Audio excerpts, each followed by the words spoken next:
Hello again, everybody, and welcome to Best of the West Baseball here on SoCalCollegeSports.com, brought to you by Future Events Group. Today, a triple header featuring local high school and junior college talent here in Southern California. From San Bernardino, San Manuel Stadium, we are underway in the top of the first. It's a high school prospects game getting us going, and it's Team Gray and Team White as the teams are divided with Team Gray. Sebastian Flores at the plate, Peyton Von Kanel working on the mound with a count of 2 balls and a strike. It'll be Flores followed by Aiden Alexander and Ryan White as we get things going. First of 3 games for you. Here is the 2-1 pitch from Von Kanel, and it is fouled back out of play. 2 balls, 2 strikes on Flores. Trying to get the defense set for you here for Team White as we're just underway in the top of the first. Cool, crisp morning here in San Bernardino as we get set to bring you first the high school prospects here in Game 1, and then 2 matchups featuring local junior college talent. Swung on and missed, and Flores down on strikes, and a good beginning for Peyton Von Kanel out of Yucaipa High School. Aiden Alexander starting the game at shortstop will dig in for Team Gray. 1 down and the base is empty. See that the defense starts to shift slightly the opposite way against Alexander. First pitch swinging and back to the screen for strike 1. Aiden Alexander out of St. John Bosco High School.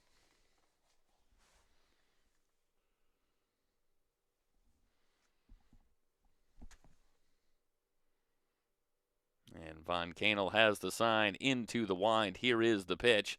And the breaking ball low and outside, a ball and a strike, and there is Aiden Alexander. And again, the format today here in our first game with the high school prospects, the game is scheduled for 11 innings no matter the score. That one bounces in outside as well. 2 balls and a strike on Alexander for the first 5 innings. We'll have our lineups, and then after the 5th inning, both teams will change in their entirety, and we will see brand new lineups on either side for the final 6 innings here in game number 1. Our 2 games later today will have 10-inning lengths, and we'll see the same format, 5 innings with 1 set of lineups, and then both teams will change after the 5th inning. So we're going to rotate a lot of players through here today, and you're going to get a look at a lot of local exceptional talent here in Southern California. Meanwhile, the count now, 3 balls and 2 strikes on Alexander, so it's gone full. For Team White in the outfield, Ronnie Wollert in left, Aiden Rickert in center, and Jeff Eisenhart in right. Into the wide, Von Kanel ready. And he misses low and inside, and Alexander has a 1-out walk.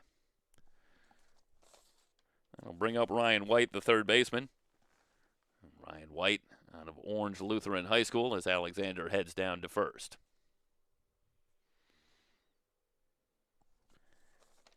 On the infield for Team White, Zane Farah at third, Matt Gonzalez at short, Devin Alvarez at second, Daniel Rios at first. High fastball from Von Kanel, and it's 1 ball and no strikes as you get a look at Ryan White, and White starts at third base for Team Gray. Again, just underway here from San Bernardino. Happy you've joined us. Prospect games from San Manuel Stadium when we start with the high school prospects as Von Kanel paints the outside corner and evens the count at a ball and a strike. Alexander at first, out to a good lead. Von Kanel ready, and again goes to the breaking ball, misses low and away, 2 balls and a strike. And so far, Von Kanel having a little bit of trouble locating the breaking ball in particular.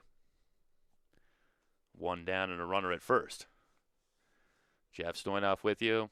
We'll have Dennis Ackerman joining us here shortly. Good fastball, and White had a cut. Fouled it back to the screen. 2 balls, 2 strikes on White. Kian Nicoletti waits on deck for Team Gray.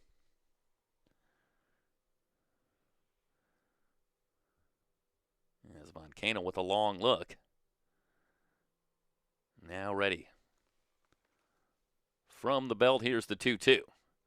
Curveball lifted into shallow right. Eisenhart over near the line and able to put it away for out number 2. 2 down. Alexander at first, and Kian Nicoletti will be the batter. One other thing to mention about the format today, all the pitchers today in all 3 games will go exactly 1 inning. So the pitchers each slated for 1 inning, they'll take their turn, and also not every inning guaranteed to go the full 3 outs. Depending on the length of the innings to keep things moving, there is a possibility that innings will be rolled over before their completion. Will obviously keep you apprised of that. That one in the dirt in a late break. There goes Alexander for second. The throw down in time.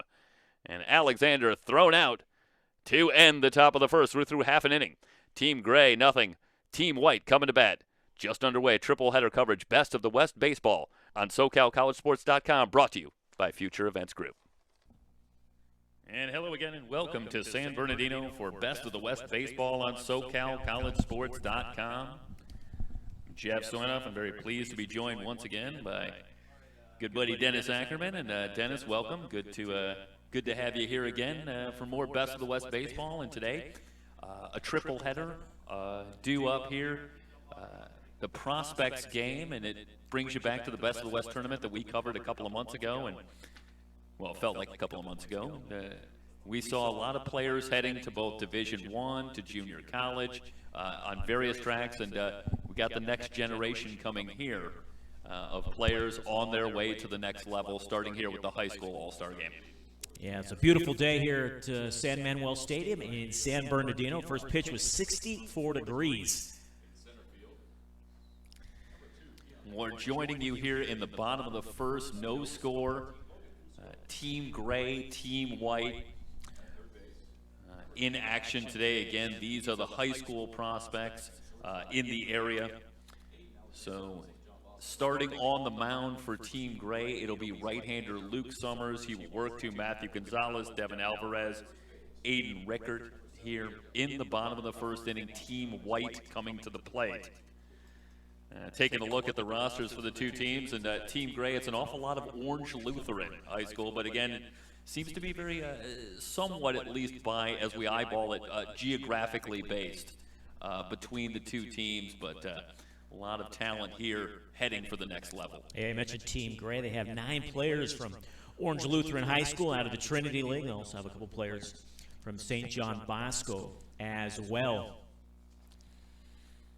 Jeff, we saw over summer, this is a pitcher's park. It is 330 down the lines, 410 to straightaway center. And the ball carries much better during the day than at night right now. As I mentioned earlier, it's a beautiful 64-degree day. Supposed to get into the low 70s, but once that sun goes down, it will cool off. First one starts at 10 o'clock. Then we have the JUCO Prospect game. The first one at 2:15, and then the nightcap, the second JUCO Prospect game. That's a 6:45 p.m. scheduled and we're first pitch. Scheduled to be out of here by 10. Yes, we have a curfew. We do have a curfew. First of many times today, you took the thought right out of my head there with the way that the ball does carry during the day. Expect a little more of a hitter's park early in the day, giving way to tonight when it'll probably shift a little more to favor the pitchers. Matthew Gonzalez stands in, starts the game at shortstop. First pitch swinging, lifted to center, playable for Nicoletti, who will move in and take it in shallow center for out number 1. So one pitch, 1 out for Summers. We should share with the viewers, the field position players will play half the game. They'll play the first 5. This is an 11-inning contest, actually, and the home team will bat even if they are leading. And then they'll swap after the 5th inning, and then we'll see 1 pitcher per inning. Yeah, first game ever scheduled for extra innings. First pitch foul back to the screen to Devin Alvarez, who starts the game at second base. Trying to set the infield for you, and of course, as you alluded to moments ago, this will be for the first 5 innings, the names we give you, and then we will see a massive switch, and the entire teams will switch in the 6th inning, bouncing ball to short Charged by Alexander, and he'll go across to retire Alvarez. 2 up, 2 down for Luke Summers. Every pitcher will go 1 inning here today. So this is as much as we'll see from Luke Summers. Indeed, we did not get to Peyton Von Canel, who pitched very well in the top of the first inning for Team White. And I feel at least we should mention that Von Canel did face the minimum, allowed a walk, but eventually a caught stealing ended the inning 3 up, 3 down. First pitch again, they're going right after Summers. This sky-high, shallow right, little miscommunication, but moving in, it's Taylor who will take it to retire the side. 3 up, 3 down. Impressive for Summers. We're through 1 inning. First game of the day, the Prospect Games, Best of the West Baseball here on SoCalCollegeSports.com. Okay, we are? Okay. Yeah, we're going to have to adjust on the fly here. We are. It was 3 up, 3 down, but the challenge for Summers will be 4 up, 4 down, evidently, as he will face one more batter. Again, as is the case, Summer League, Winter League ball. The rules will be somewhat fluid, and we'll kind of go along with what we see. But everybody going to get an opportunity. Well, I think Team White was so aggressive, Jeff. Summers didn't really throw a lot of pitches. Right, that's exactly so, it. Hey, let's get him a little more work out there in this first game. A ball and a strike. A ball and a strike on Ronnie Wallard, who will be the batter for Team White here in the bottom of the first. And again, you see the score. No score, we're just underway. Triple header. Tried to hold up, they'll appeal down, and he went around. So a ball and 2 strikes. Summers is another one of those pitchers, and we saw quite a few of them this summer that works out of the stretch, despite the fact nobody aboard. Off speed, and he manages to freeze Wallard for the strikeout. So 4 up, 4 down, you don't get to say that too often. No, you do but not. Summers indeed impressive in the first. We'll head to the second. Best of the West Baseball, the Prospect Games here on SoCalCollegeSports.com.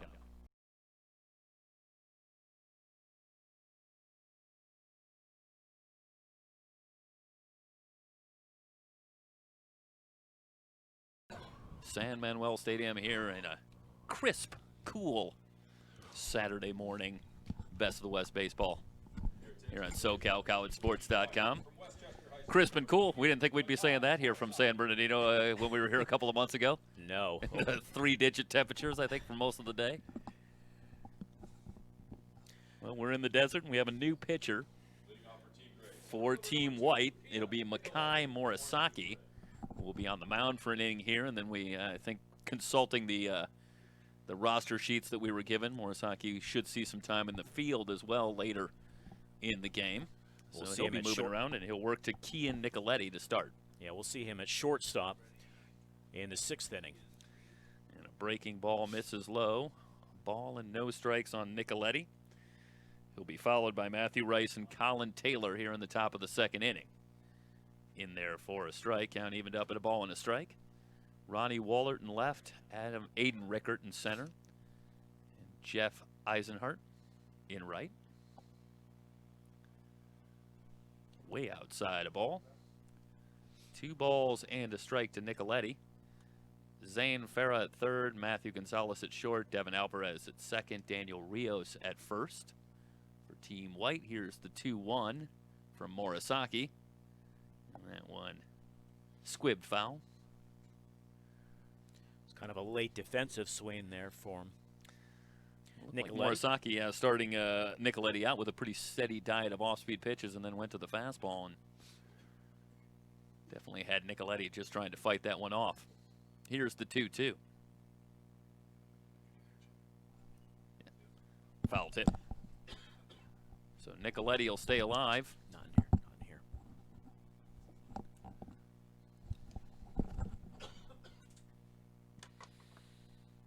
Tony Verone behind the plate. And Makai Morisaki on the mound to finish off the defense for you for Team White. The high school prospects, first of 3 today from San Manuel Stadium. Off speed, misses low and away.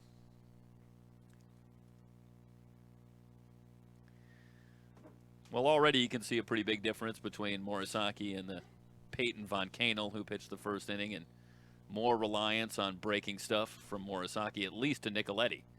Grounded to second. Alvarez scoops and delivers for the out. So Morisaki retires Nicoletti to get things started here in the top of the second. Well, Jeff, so far through the first inning and a third, the pitchers have dominated out here. Yeah, just the one walk. Still looking for our first hit. Big swing and a miss from Rice.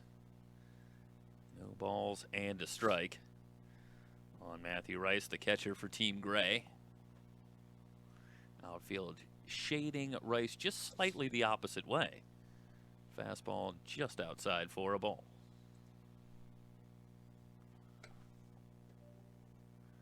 Little surprising with the off-speed stuff that we're seeing from Morisaki that there's a big gap in left center field.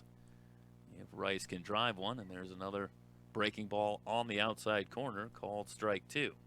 Yeah, he'll be running for a while if he can hit one into the gaps.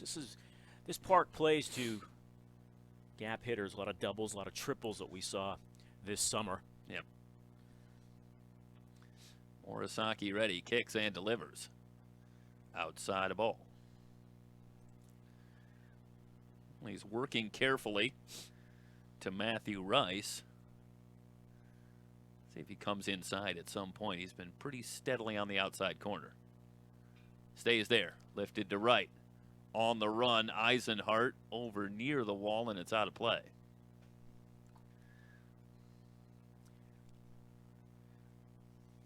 Yeah, fair amount of foul territory, and then when you get out about halfway down the outfield line, it narrows quickly. It does narrow very quickly here at San Manuel Stadium. Opened in 1996. It is home to the single-A affiliate Angels. The Inland Empire 66ers. Cold, strike 3. Morisaki with the breaking ball. And Rice can't pull the trigger. 2 up, 2 down. Well, this gets back to something that we noticed in the Best of the West tournament as well, and certainly not total familiarity here with the batters having seen the pitchers, and a lot of times that'll favor the pitchers early on. So expect to see in a one-day tournament here that the pitchers will have an initial advantage. Colin and his brother Gavin both on Team Gray. Both attend Birmingham High School. Separated by a year. 0-1 pitch misses away.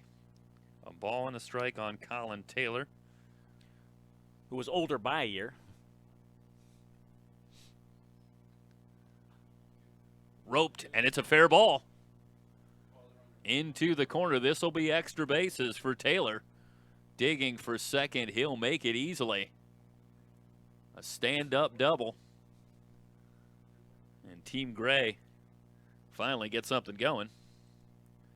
First hit of the day for either team, but a runner in scoring position now with 2 down. And Logan Fusco coming to the plate. Nice bit of hitting by Colin Taylor. That ball just hugged the line the entire way down. Yeah, got good contact on it, but you can't place it a whole lot better either. No, you cannot. Just inside the bag. First pitch to Fusco in there for a strike. Fusco out in left field today for Team Gray.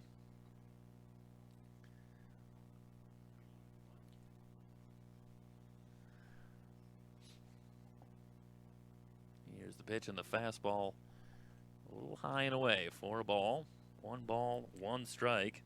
It's a good eye from Fusco, laying off a pitch just out of the zone. Morisaki placed it well. 1-1 pitch. Like a change that was up in the zone. 2 balls and a strike. Big hole on the right side as Devin Alvarez has crept over near the bag at second base. And one tails well outside. 3 balls and a strike. Obviously, Morisaki does have first base open with 2 down and a runner at second. Jacob Agredano due up next if Fusco can keep it going here in the second. Called strike 2. Full count now. I don't know if Fusco actually thought that pitch missed, but he was headed on down to first. But started the walk. Never seen an umpire go for it. Nope. Payoff pitch coming from Morisaki. That one misses low. So the 2-out walk. 2 on, 2 out. And here comes Agredano.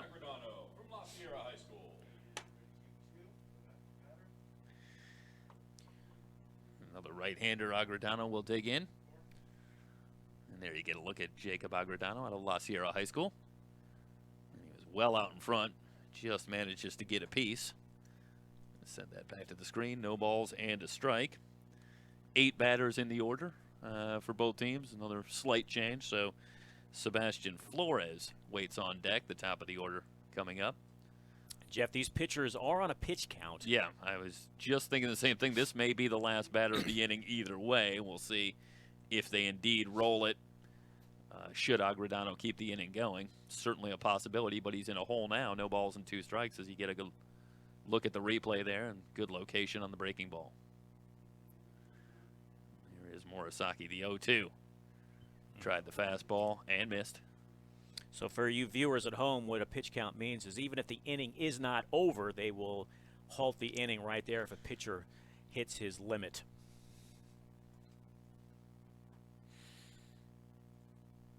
Taylor at second, Fusco at first with 2 down. Here's the 1-2. Slow chopper left side on the charge. It's Farah. Strong throw across to get Agredano and retire the side. No runs, 1 hit, no errors, 2 left on base. Heading to the bottom of the second. Team Gray, Team White scoreless. It's the prospect games here at the Best of the West tournament on SoCalCollegeSports.com.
Due up for Team White in the bottom of the second inning.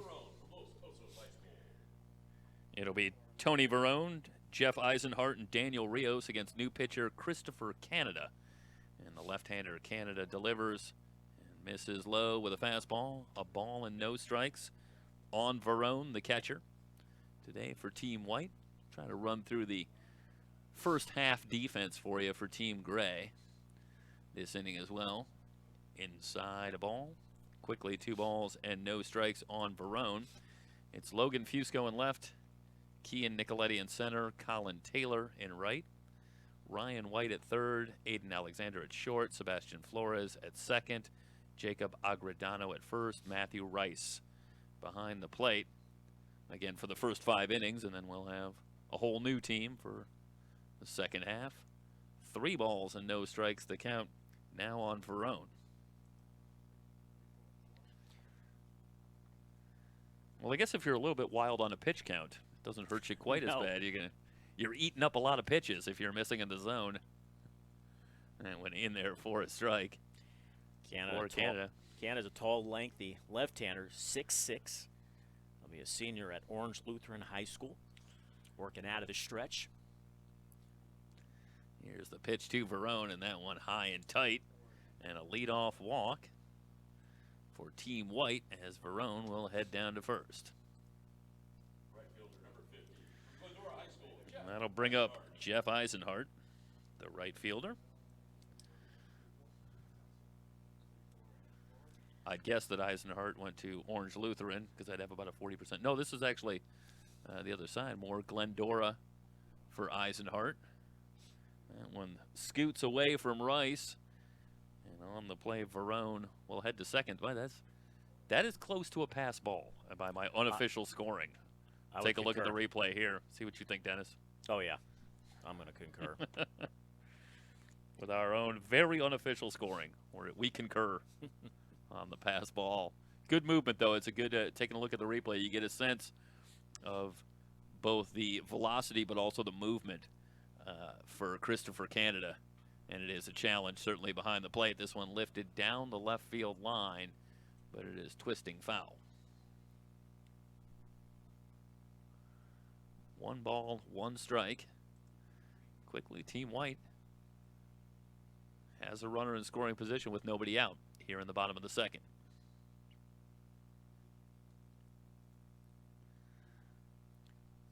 Eisenhart takes that one low for a ball. Plate's kind of bouncing around on Canada right now. Walked the leadoff hitter, now down in the count 2-1.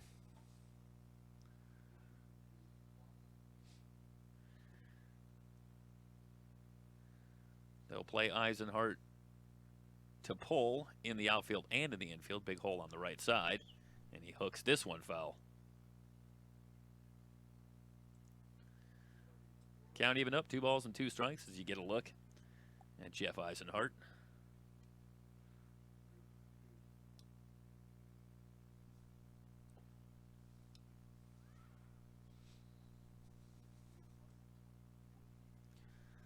And Eisenhart will ask for time and get it. Nicoletti, the center fielder, shaded towards left. And then the right fielder, Taylor, well off the line. Yeah, this is getting dangerously close to a full-on shift. Wave and a miss. And Eisenhart down on strikes. Strikeout for Canada. Brings to the plate. First baseman number 45 from Claremont High School, Daniel. That was a nice job changing speeds. Couple of breaking balls to Eisenhart and then with the high fastball away, and definitely had Eisenhart fooled. 1 down. That'll bring up Rios. Curve a beauty in there for a strike. 2 balls and a strike for Daniel Rios out of Claremont High School. Chopped again, left side. Right charges over to first. Nice job by Ryan White at third base on a ball that could have been trouble. On the play, Verone alertly advances to third. Really nice defensive play at that time right there from Ryan White. Charged, able to field it cleanly, make a nice transfer, and then get Rios out at first.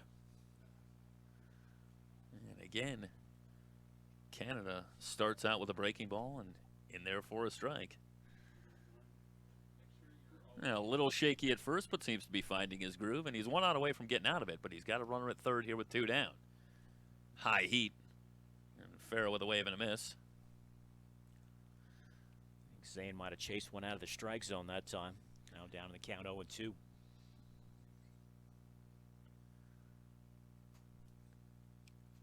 Canada from the stretch. Here's the pitch. Swung on and missed, and Farrah down on strikes to retire the side. A nice job by Canada. Gets himself into a jam, but then gets out of it. No runs, no hits. No errors, 1 left on base. Through 2 complete, still scoreless. In our first prospect game, Best of the West Baseball, brought to you by Future Events Group here on SoCalCollegeSports.com.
new pitcher Josh Verkylen takes over on the mound for Team White. No score as we head to the top of the third. You may have noticed while you're watching that there are a few small tarps on the field and just in foul territory. So we've been trying to run that down. I think, Dennis, you did get the word on what that's about.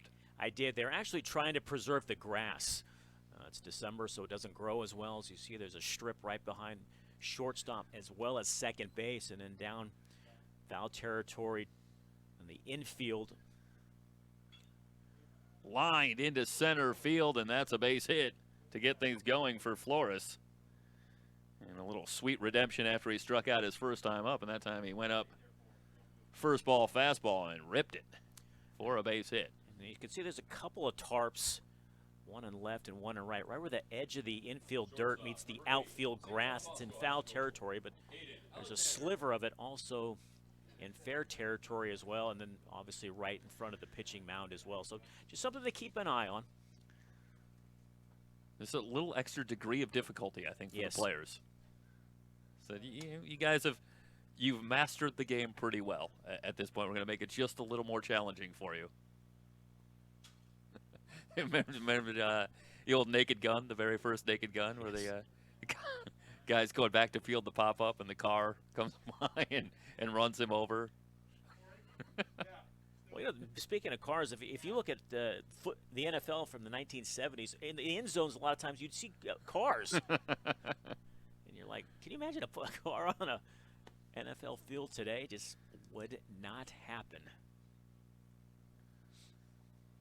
Off-speed pitch low for a ball, 2 balls and a strike on Aiden Alexander, who walked his first time up.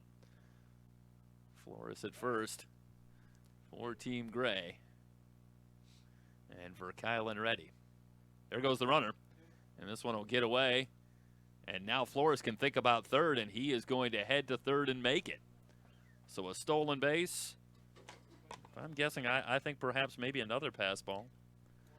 Not sure. Verone behind the plate, and looked like he might have had a chance, getting ready to throw. But either way, the ball squirts by all the way back to the screen. An alert base running for Flores, who makes it all the way to third with nobody out. Well, Flores got a wonderful jump, and I think Verone was ready to throw before he actually received the pitch. Yeah, knew he wasn't going to have a lot of time. Yeah. Either way on that one. Back to the screen. I will agree with a pass ball. 3 balls, 2 strikes. The count on Alexander with White waiting on deck. So a big-time scoring opportunity here for Team Gray. Trying to break through and take the lead here in the top of the third. In the dirt. That'll be ball 4.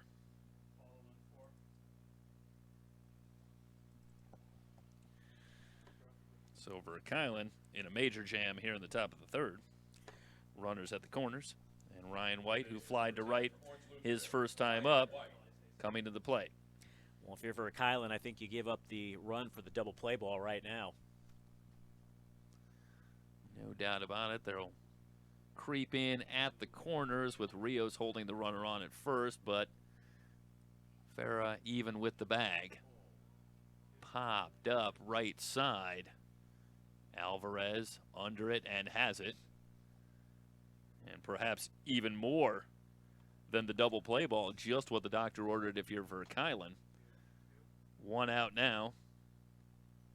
And the runners stay at first and third. Almost appeared as if Alvarez, the second baseman, was battling this high sky, as we mentioned. No clouds in sight.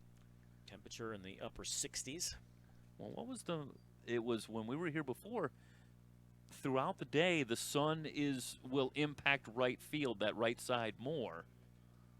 And we're still before 11 o'clock, but to what extent there is sun, should affect the right side a little bit more, and a good job by Alvarez fighting it off and eventually putting it away for the out.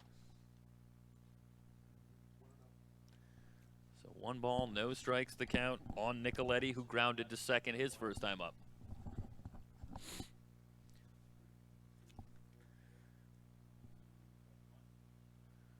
Verkylen with a long look. Here's the 1-0. Outside for ball 2.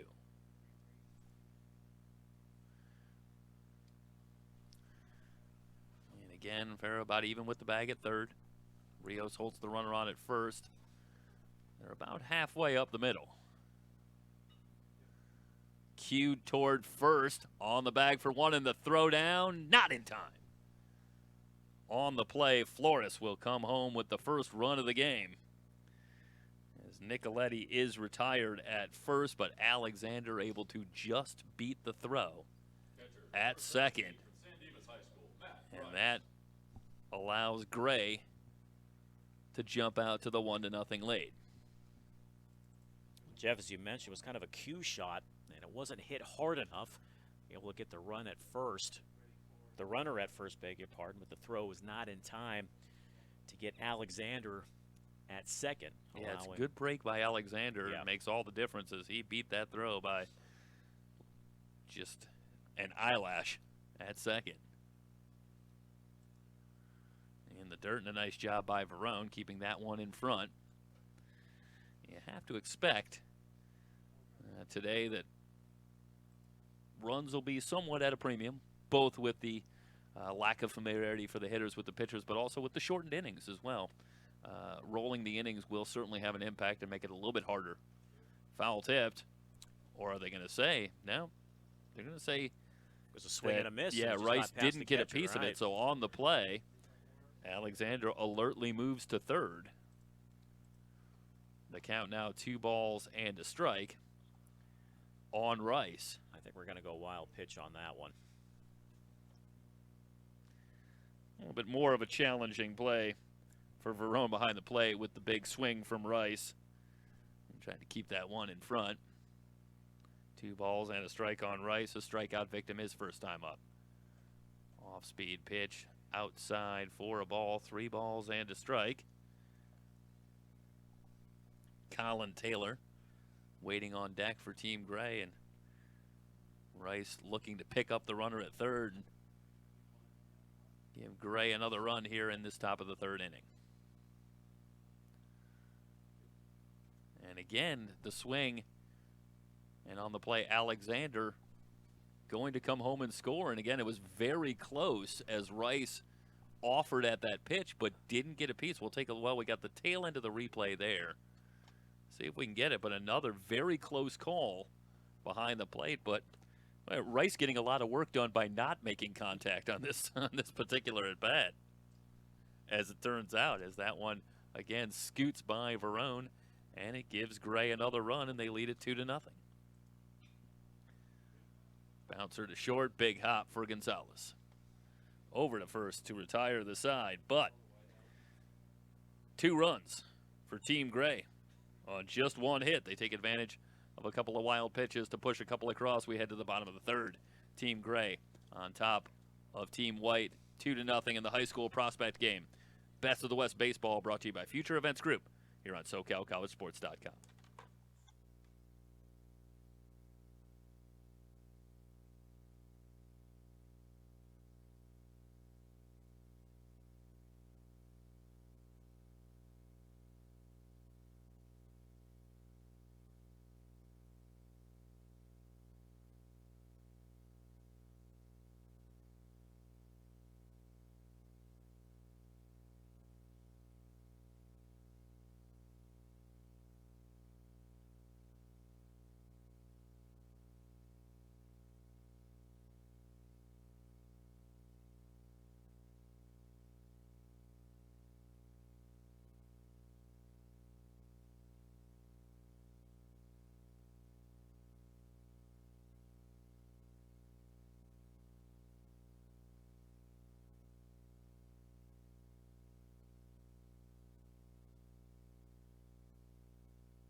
Bottom of the third inning, Team Gray with a 2-0 lead over Team White.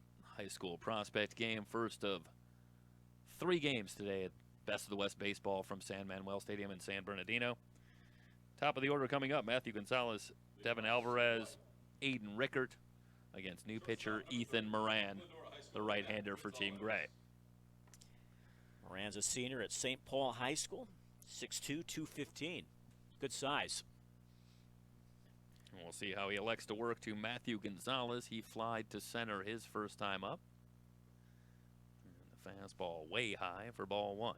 Jeff, you and I were talking in between innings. I think the thing that we've seen so far through the first 2 1/3 innings is the defense has been played very well for both sides. We're wondering, however, if the pitchers and catchers are on the same page. And that one just foul. And, yeah, to the extent that there has been any, shall we call it, adversity for either of the teams, it has been with a couple of pitches getting back to the backstop. And you can only imagine that that is a real challenge for catchers that have not seen. We talk about batters not having seen pitchers before, but it is just as true for catchers. Again, that one hugging the line, just foul. So a challenge for Matthew Rice and blanking on the name, but it's, Tony Verone. I want to make sure I have the first name right behind the plate. The 2 catchers today, but it's a challenge. And just when maybe you're starting to get a handle on a pitcher, of course, one other thing to consider, only 1 inning stints for the pitcher, so then you get somebody new next inning. So challenges abound behind the plate. But, of course, for anyone who's followed baseball or played catcher, when do challenges not abound behind the plate for catchers one way or another? Tough position. And these pitchers are on a pitch count. Just inside, 3 balls, 2 strikes now on Gonzalez. Well, if you're Moran, you'd like to keep a little momentum going here. You don't want to issue a walk right off the bat to Gonzalez. Finally broke through with a couple of runs to take the 2-0 lead. And he misses well inside. Narrowly missed hitting Gonzalez, and he'll have a leadoff walk here in the 3rd for Team White. Second straight inning now, Team White has had the leadoff man aboard. Let's see if they can take advantage this time. It'll be Devin Alvarez, who grounded to short his first time up. Due up for Team White. Don't worry, Dennis. I brought a little bit of trivia for you before the day is over. I am happy to hear that. Swung on and driven to center. Nicoletti moving to his right and has it for the out. Brings to the plate, center fielder, High School, number 39, Aiden Richard. So 1 down. The runner still at first.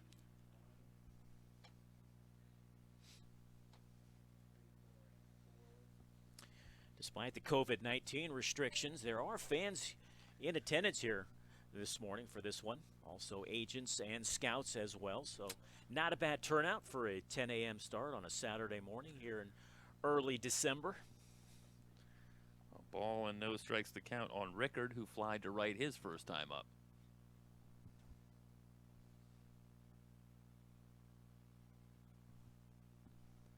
There goes the runner.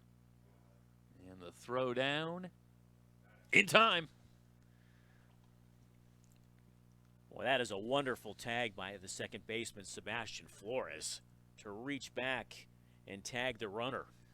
Absolutely. On the throw by Rice, good pitch to handle for Rice. He was able to get out and get that throw off. And gave a little extra time for Flores to put the tag down and just get Gonzalez. So 2 down now, base is empty.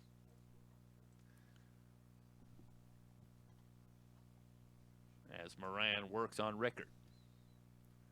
2-1 pitch. Big swing and a miss. You know, you throw it pretty hard when you're losing your hat on the pitch. How many pitchers lose their hat out there? It's well, first of all, you need the very, very good quaff that Ethan Moran has out there. Speaking of that, we were talking about good 1970s afros earlier. Right. Oscar Gamble, Big McBride for you. We tend to notice good hair. A drive to center, moving back. It's Nicoletti, but he has room and tracks it down for the out. So Rickard gives it a ride. But it's a long fly out to retire the side. No runs, no hits, no errors, and nobody left. We'll head to the top of the fourth. And Dennis Ackerman will join us on play-by-play as we move forward. Best of the West baseball, the prospect games here on SoCalCollegeSports.com.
Attention, please. Now pitching for Team White. From Ucaipa High School, number 44, Julian Alanes. Welcome back to San Manuel Stadium. We'll head to the top of the fourth. And a new pitcher for Team White is Julian Alanes, wears number 44. Fielder number 25. He attends Ucaipa High School. He's a senior. And he will face 6, 7, and 8 in the gray lineup.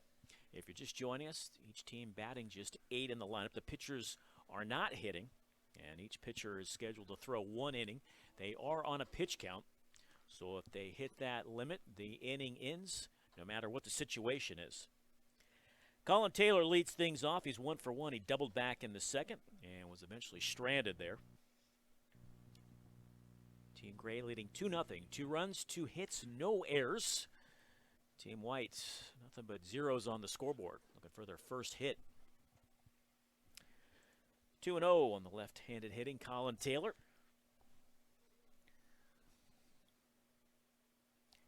Taylor with one of the 2 hits for Team Gray in the game. The double the first time up.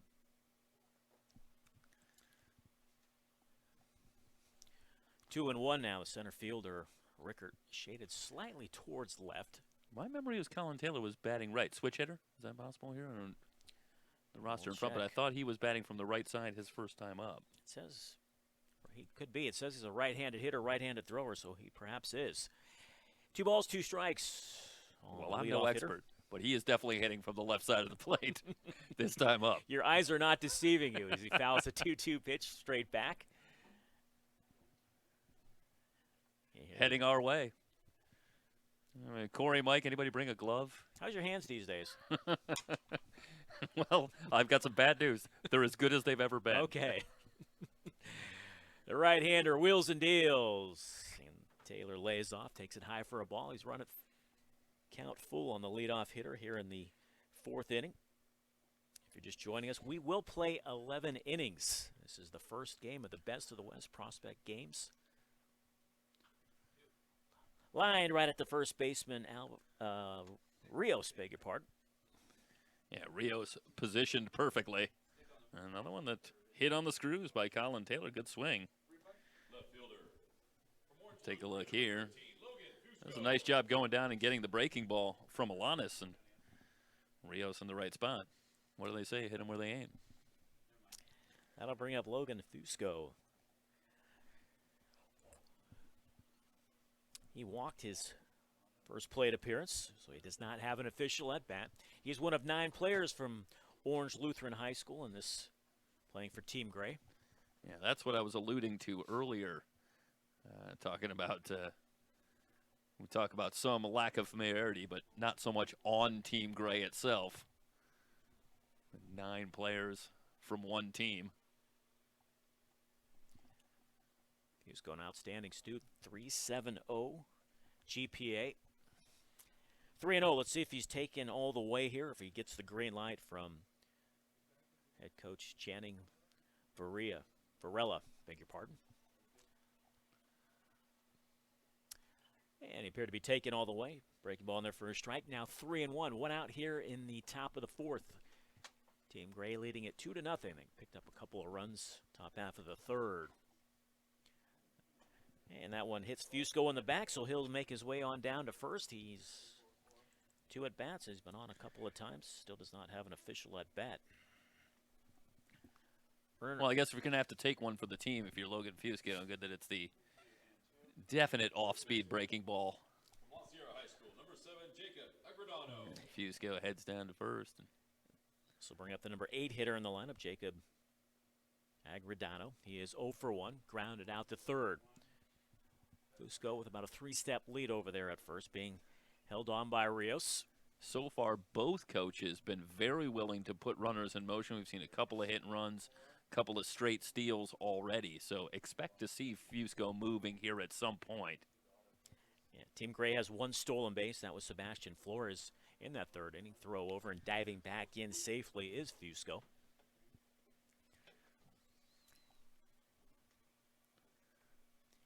Infield double play depth. Lanis working out of the stretch. That one misses high and inside. Spins Agredano out of the way of it. And the count even up at 1-1 with 1 out here in the top of the fourth. Well, more so than any pitcher perhaps that we've seen so far, a willingness on Alanis' part to work on the inside corner. Have an inside-out swing. He's popped up. Rios giving it a look, but that one's going to get back out of play, and it's now 1-2 on the number 8 hitter in the lineup. Rios just ran out of room there. That was about first or second row. It is 3:30 down each line here, and 4:10 to straightaway center. The 1-2 is in the dirt, and it's going to get all the way to the backstop.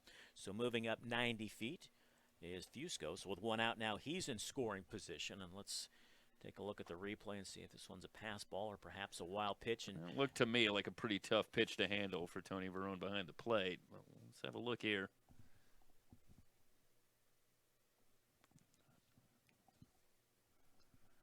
We'll take a look. And yeah, I think we can call that a wild pitch. Yep. Thanks for the replay, though, to allow us to. Agredano down on strikes for out number 2. So now it'll take a 2-out hit from the leadoff hitter Sebastian Flores, who has 1 for 2. He has singled, he has struck out, and he has scored 1 of the 2 runs for Team Gray. That is the second wild pitch issued by Team White. It's a nice stop by Verone, blocking that one in the dirt.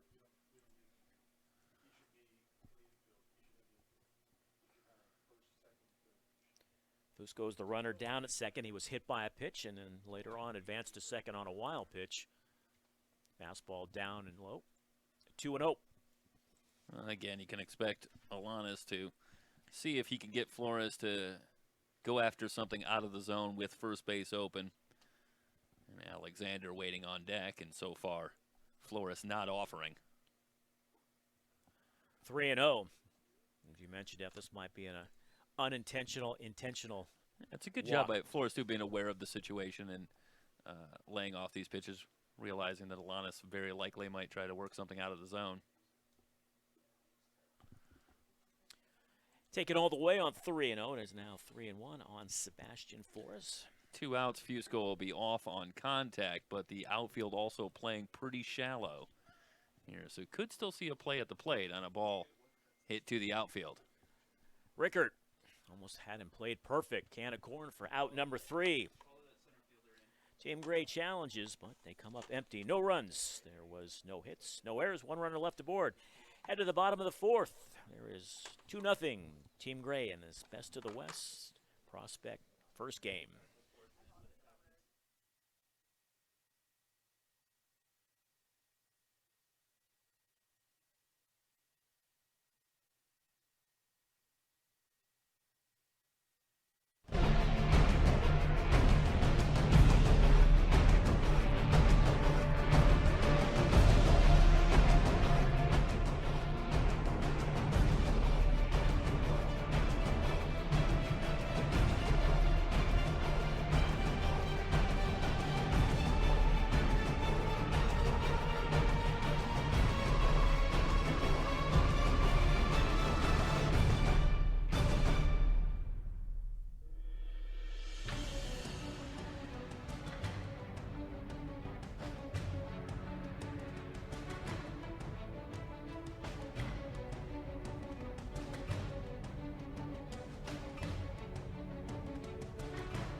Head to the bottom of the fourth of game number 1 of the Best of the West Prospect Tournament. And the pitcher on the mound is right-hander number 12, Patty from Orange Lutheran High School. 6'6", 210. You got Ronnie Woolard at the plate. Looks pretty tall as well. This is the most combined height so far, I think, in any matchup. I gotta believe Ronnie Woolard's gonna be a good 6'4". Woolard, followed by Verone, Eisenhart. Left down first base now. Leadoff man aboard, third straight inning. Team White is the leadoff man. And so far, Team Gray Hurler's been able to wriggle out. Let's see how Patty fares. Tony Verone. Second base, where he was stranded there. Oslo's High School. First pitch for a strike. It's 0-1. Decent sized lead over there at first. Chases inside for a ball, even something count. 1-1. Team Gray, 2 runs, 2 hits, no errors. Team White, 2 runs, no hits, no errors. And a clean game defensively. Yeah, and some good play. A couple of good plays at third base and in the outfield as well. A couple of running catches. Yeah, they're very impressed so far. 2-1 now to the Team White starting catcher. Leads on deck. Straight away, somewhat shallow. Sun-drenched.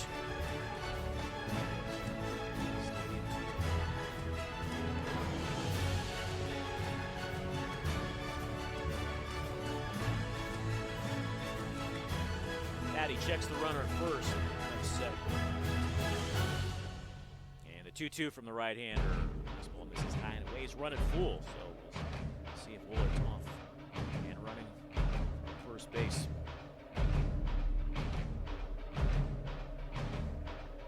Patty has good velocity. Seems to be up in the zone. It's not really a great situation to run, and you're not seeing the runner moving much. Runner doesn't go. Fly to the right. Taylor. That's it for round number 1.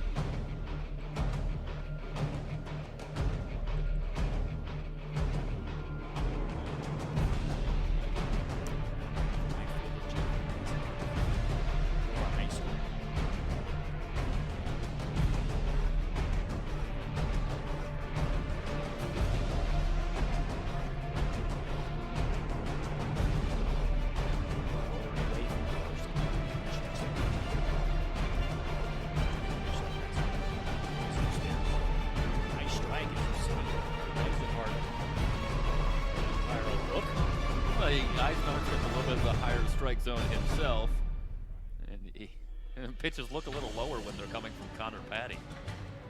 Eisenhart goes 6-2. That's the 0-1 back. Quickly down in the count, 0-2 with 1 gone here in the bottom of the fourth.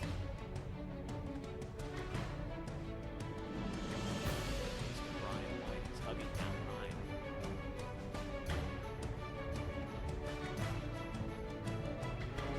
Put the runner on over at first.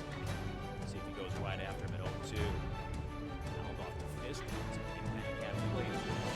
It's interesting in our coverage of baseball over the last 6 weeks. We've seen time and again, this is something that Mike and I used to talk about, is that you see pitchers, particularly at this level of the team, that oftentimes seem more comfortable once they can get to the stretch. The command gets a little bit better. They have a little more trouble controlling their pitches, maybe out of the windup, maybe once they can get themselves into the stretch where Patty seems to do much more around the plate.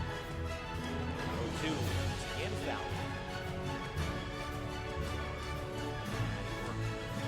See it in the major league level these days. Guys coming in, actually specializing in work out of the stretch.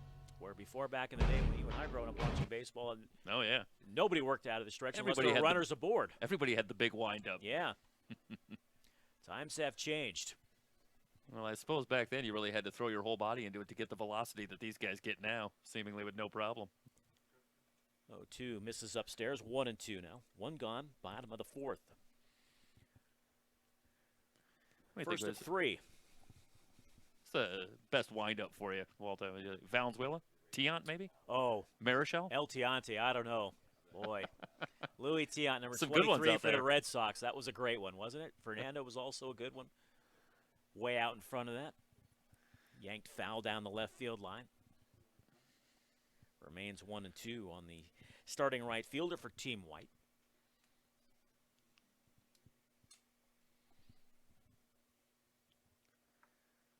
Marichal looked like the hardest one to emulate, I think, if you were trying to imitate. Pretty sure I'd injure myself now even attempting such a thing. Swung on and missed. Eisenhart down on strikes for the second time. First strikeout for Patty. Now 2 gone. That's a terrific job changing speeds, going to the off speed. Had Eisenhart well out in front there. It's a nice bit of pitching from Connor Patty. And with 2 gone, Daniel Rios steps into the box. First baseman is 0 for 1. Grounded out to third. Plays his high school baseball at Claremont. First pitch in there, first strike, 0-1. Woolert, who was hit by a pitch to begin this bottom of the fourth, still the runner at first, 2 gone. Pretty good size lead over there at first. And now Rios quickly down in the count, 0-2.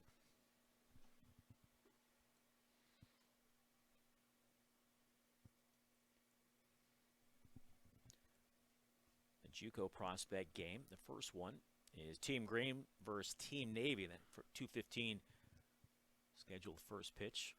0-2. Chop towards short. It'll be cut off by the third baseman White. Throws on the move to retire Rios and to retire the side. So the second time Rios is retired 5-3. There was no runs. There was no hits. There were no errors. And there was 1 runner left aboard. 4 complete. Team Gray still leading it by a score of 2-0.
And to the top of the fifth, Team Gray leading at 2-0. They have 2 runs, 2 hits, no errors. Team White, nothing but zeros on the scoreboard. And then the new pitcher for Team White, right-hander number 42, Andrew Stanley. Stanley attends Pacifica High School. He's a senior. He will face Aiden Alexander, Ryan White, and Kian Nicoletti, 2, 3, and 4 in the Team Gray lineup. Right-hander working out of the stretch, and he's quickly ahead of Alexander, 0-2. Alexander does not have an official at bat. He has walked twice, scored a run. This will be the final at bat for Alexander.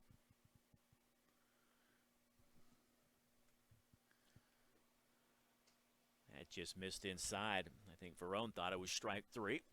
Instead, it's 1-2. Just joining us, this is an 11-inning game.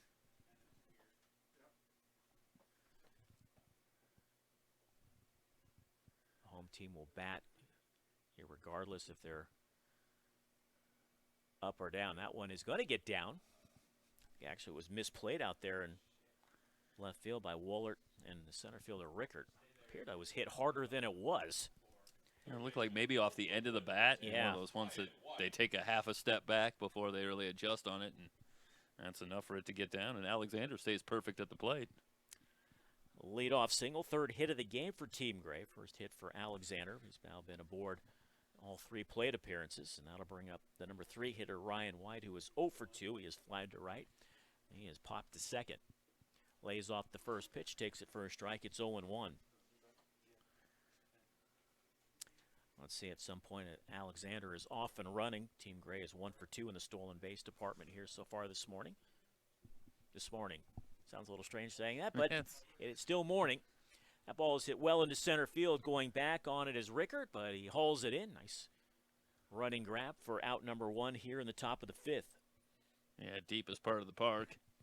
Off the bat for Ryan White. Not much chance there, and Rickard able to track it down. Center fielder from Orange Lutheran, number 2, Kian Nicoletti. That'll bring up the cleanup hitter, Kian Nicoletti, who was 0 for 2. As an RBI ground out. He also bounced to second. Alexander diving back in at first.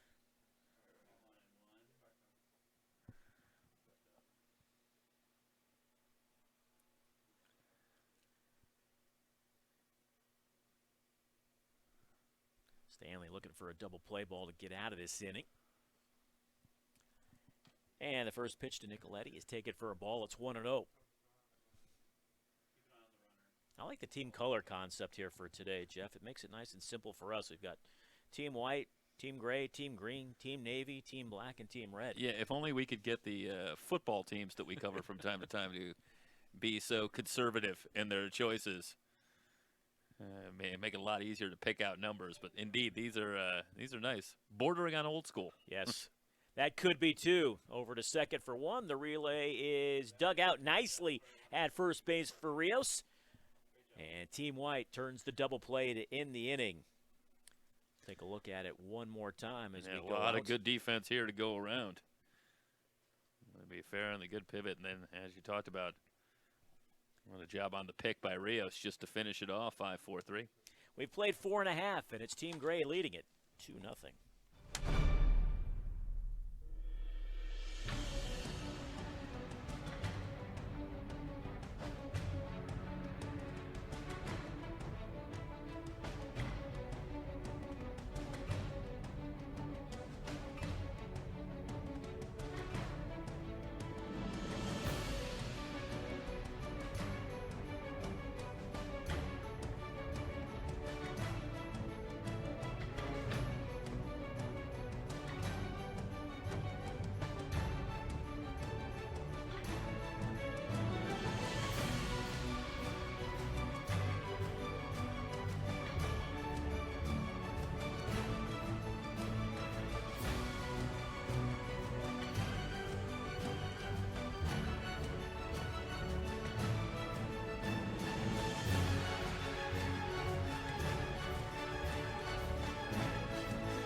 Headed to the bottom of the fifth, it'll be 8-1-2 in Team White lineup, and they will be facing new pitcher number 4, Weston Millis.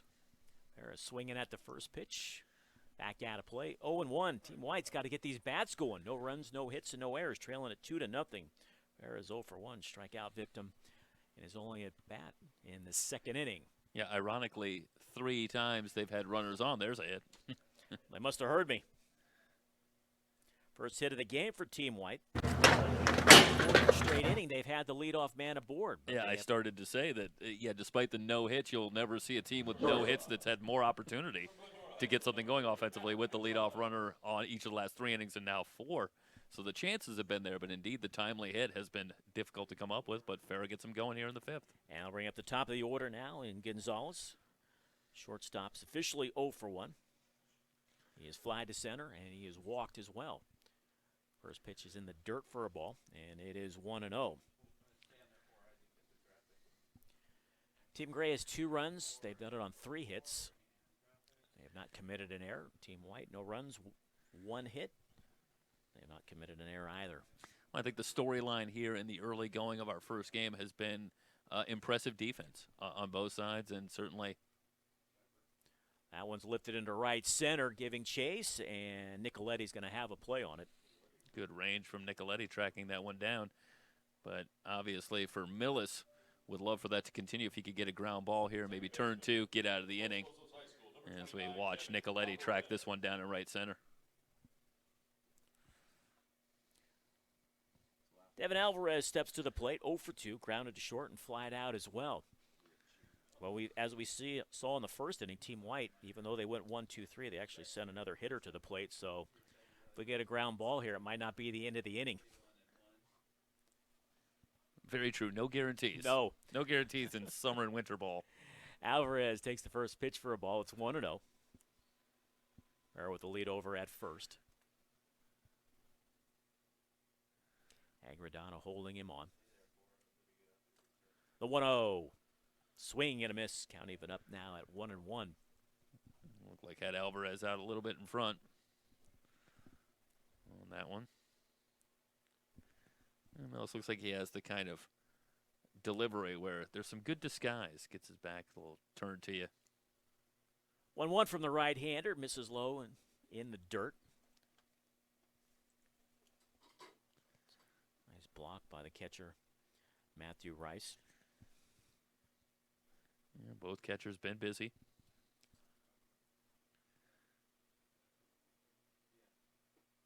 Throw down to first is not going to be in time, but Rice letting Farrah know, don't wander too far off. I'm keeping an eye on you.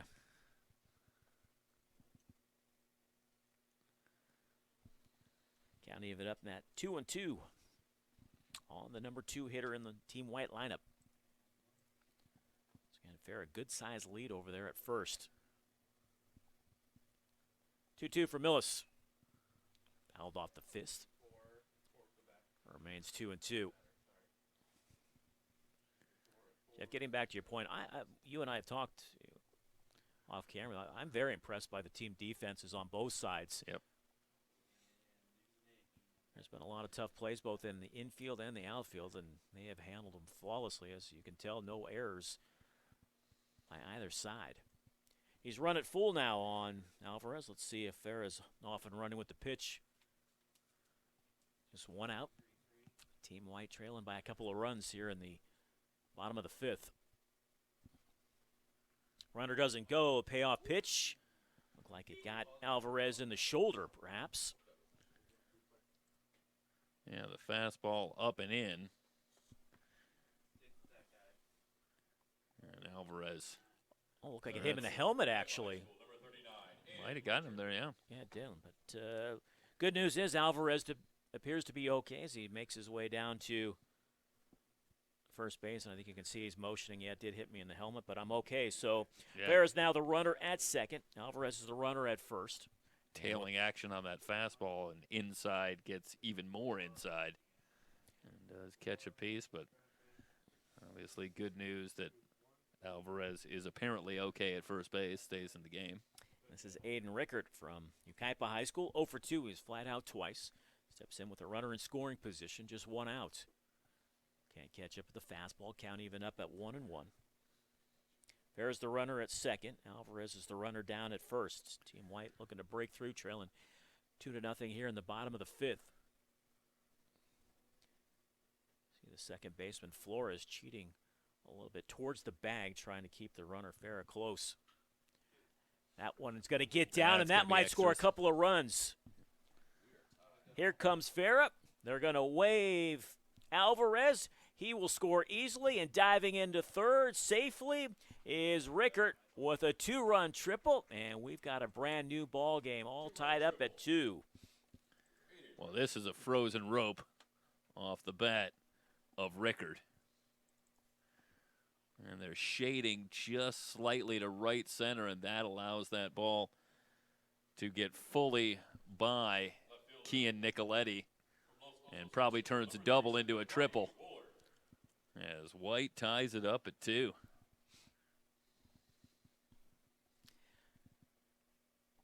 So they're going to bring the infield in to try to cut off the runner at home with just one out. If you're Wooler, you're just looking to get something in the air and get that run home from third. So Wooler, Los Osos High School. Millis will continue to work out the stretch with the runner at third. Is 1-0, misses well outside. Now it's 2-0. Well, frustration perhaps for Weston Millis. He's had some difficulty this inning and misses way outside. Has to find a way to settle himself down here a little bit and get back to work on Woolard. The 2-0 to Woolard. Misses inside, 3-0. And interestingly, the defense moves back Yeah. at all 4 positions. So now they will concede the run on a ball hit on the ground. Taken all the way, it's high, ball 4. First walk of the inning issued by Millis. So runners at the corners now with, oh, beg your pardon, 3-1. And pitch count is a factor here in an inning like this. Pitch count up there for Millis, and you wonder at any point, it could be the last batter either way that he's facing here as he works against Verone. Millis now working out of the windup, and now he's run the count full. Okay.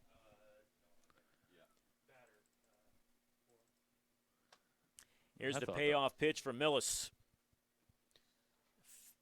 And he struck him out, foul tipped into the glove, and that is, they are going to roll the inning over. As we mentioned, these pitchers are on a pitch count. So despite the fact that's only the second out of the inning, that will do it for Team White here in the bottom of the fifth. They pick up a couple of runs. They do it on 2 hits. There were no errors, and runner left aboard. We played 5 complete, and we are all tied up at 2.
Second baseman, number 9, Peter Banish. Peter Banish swings at the first pitch, hits it behind second. And the throw is offline. So Banish will be aboard at first. Let's see how they roll that. It's going to be an infield single, and it is. So the new pitcher now for Team White is Carter Herrera, as you see the replay right there. So what they've done is they are now going back to the top of the order for Team Gray. And this will bring up Max Andel. Did that hit him? It did hit him. He started to go down, and then he stopped. So he's hit by a pitch, and inauspicious beginning for new pitcher Carter Herrera, who also has a brand new defense behind him. So let's get that set for you as David Monge steps in. Now they're going to say it didn't hit him, so he's going to head back, and it's going to be a 1-0 count. So Banish remains at first. Kenneth Wang is now in left field.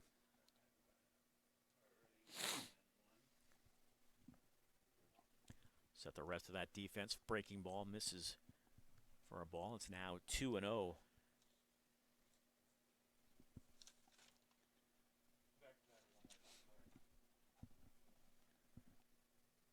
A 2-0. 3-0.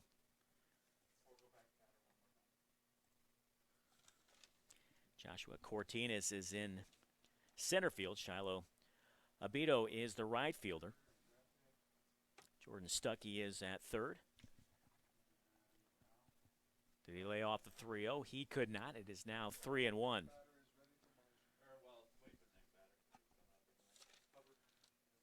Makai Morisaki, who we saw pitch earlier, he is now at shortstop. Ethan Escoboza is the new second baseman, fouled off the fist. So he's battled back to run it full. Adam Aguirre is the new first baseman. And Marco Lopez is now handling the catching duty. So those are the defensive changes for you for Team White. Runner goes. Pitch taken high for ball 4. So Andiel eventually made it down to first. Monge.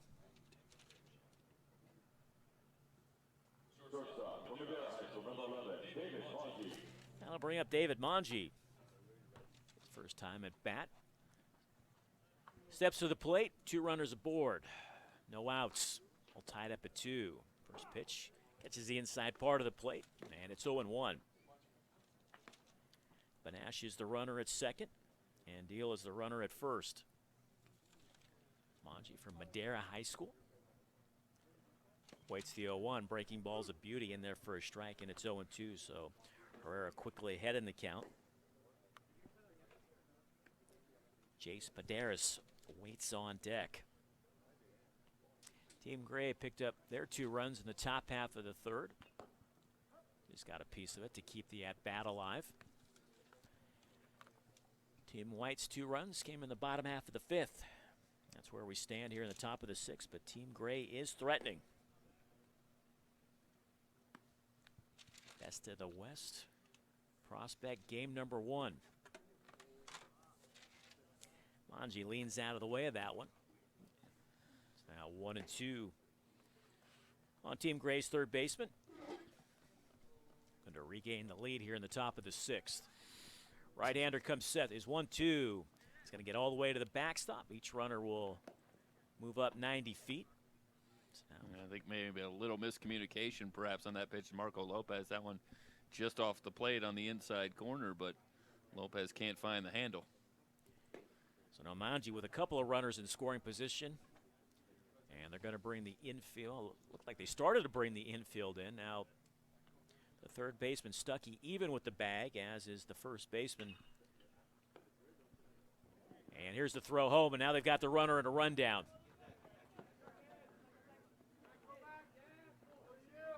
He didn't need to go back. Now they've got the other runner in a rundown. Yeah, this is Andiel. Perhaps a mistake by Andiel at third. Team White might end up getting a couple outs out of this. Well, Andil is tagged out, but Banash. Yeah, I think they had Banash hung up between Yeah, and I don't think. third and home, and then Let's take a look at the replay. Yeah, Andil elects to leave third base there, and I think if he stays, they at least still have the runner at third. Right. So there's no RBI on the play. Good luck. Good luck scoring that one. Let us know how. We're just going to go fielder's choice, and Manji wisely ends up at second base. On the play, Team Gray does take the lead. It's 3-2. Well, they have 2 runs in there now. It should be 3-2. The scoreboard does say 4-2, but it should be 3-2.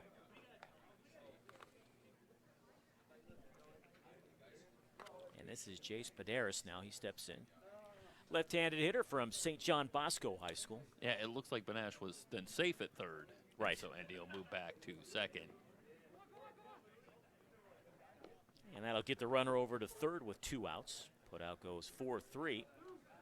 So my apologies there for maybe calling out Andil a little bit. Ends up being the absolute right play as he gets back and in the rundown long enough to eventually get the run home and give Team Gray the lead. So good heads-up base running.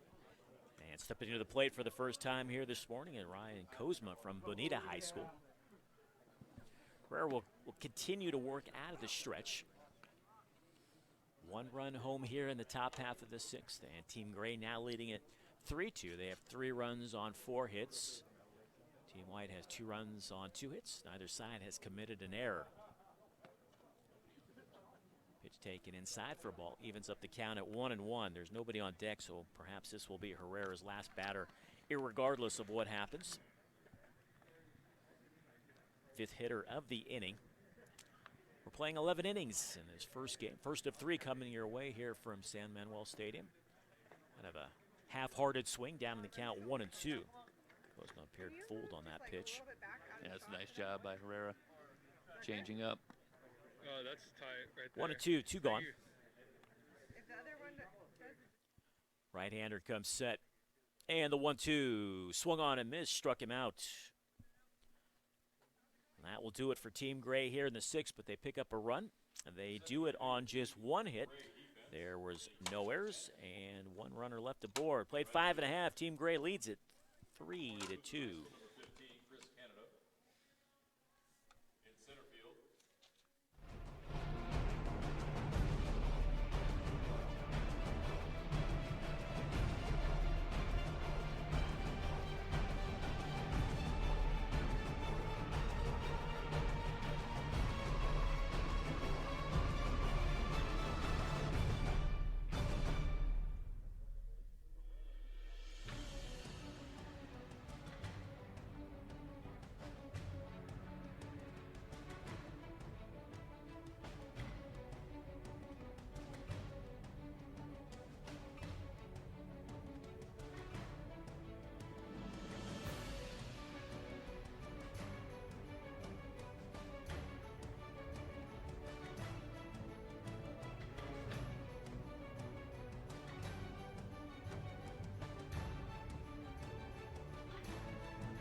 Into the bottom of the 6th for Team White.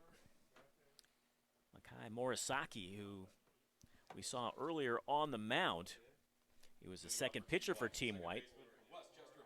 He went 1 inning. Gave up 1 hit, walked 1, struck out 1. From Westchester High School, Morisaki, Escoboza, and Joshua Cortines. The new pitcher is Joshua Martinez, and he's got a whole new defense behind him. Steven Mara is in left. Jace Paderas is in center. Christopher Canada is in right. We saw Canada earlier on the mound pitching. Infield at third base, David Mongi. Max Andeel is the shortstop. Peter Benash is the new second baseman. Oscar Soto's over at first. And behind the plate, Ryan Cosmo.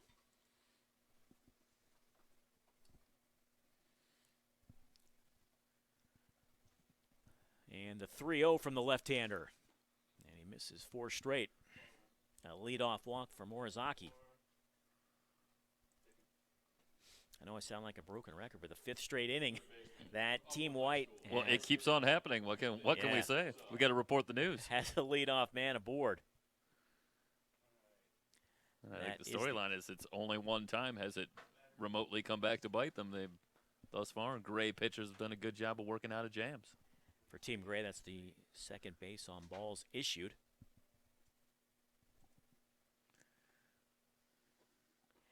Ethan Escoboza takes the first pitch for a strike. It's 0-1. Morisaki, decent-sized lead over there. Breaking ball misses well outside. Count evens up at 1-1.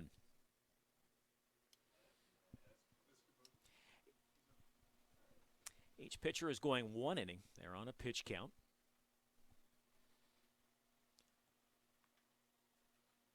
And both teams now have subbed out their entire lineups. Maybe a bit of a lonely bench if you need to find a pinch hitter.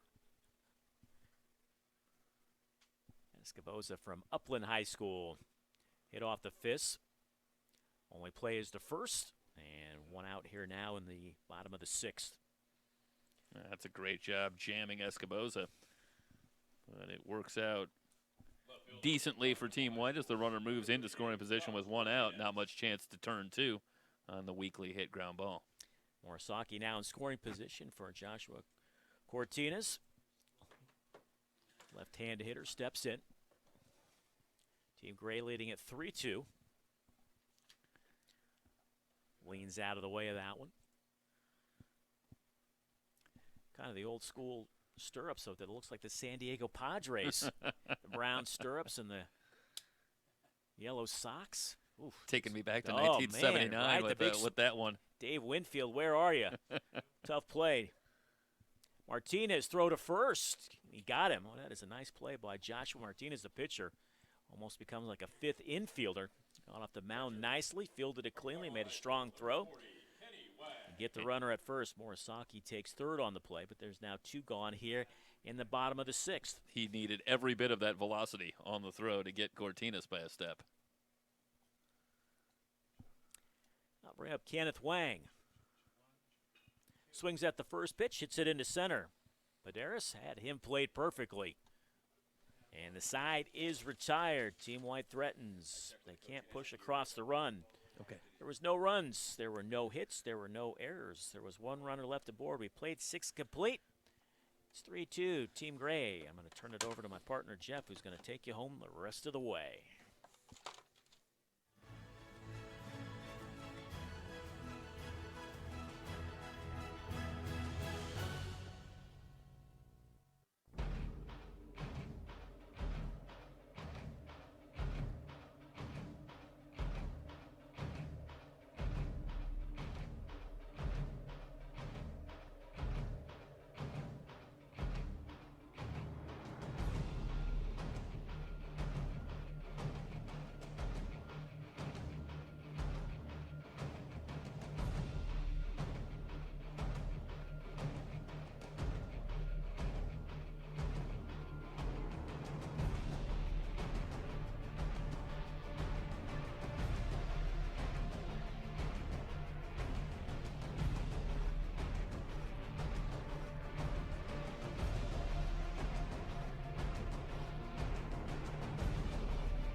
Top of the 7th inning. Team Gray on top of Team White 3-2. High school prospect game. Best of the West baseball brought to you by Future Events Group here from San Bernardino. And leading things off, it'll be Chris Canada or Team Gray as they go to work against new pitcher Aiden Ross for Team White. Ross ready. Here's the first pitch. This is low and away for ball 1.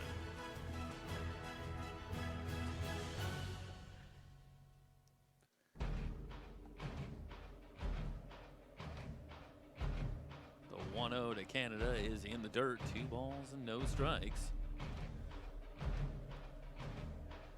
Canada, as we referenced earlier, did pitch an inning earlier for Team Gray. Now takes over in right field. Left-hander swings and drives this one to right. Abito moving back, still moving back. He's not going to catch up to this one. It's to the track. Canada digging hard round second. He will make it to third with a leadoff triple.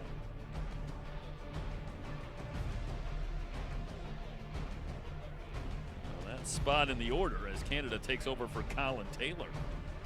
A couple of extra base hits. Taylor had a double earlier. And now Canada steps in right field. Immediately delivers a triple, and Team Gray just like that. With a golden opportunity to extend on the lead, they lead it 3-2. Slow curve in there for a strike. This is Stephen Mara. Mara takes over in left field for Team Gray.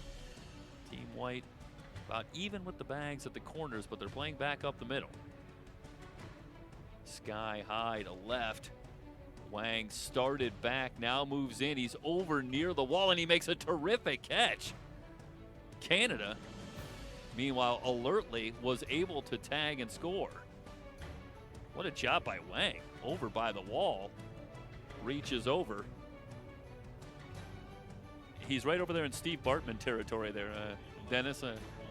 Dennis going to rejoin us soon, but no fan to reach over and interfere, and Wang makes a great catch, and on the play, Canada, with some alert base running, does tag and score.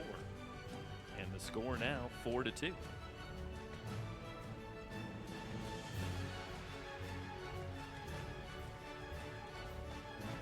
So base is empty, 1 down, and a 1-0 count.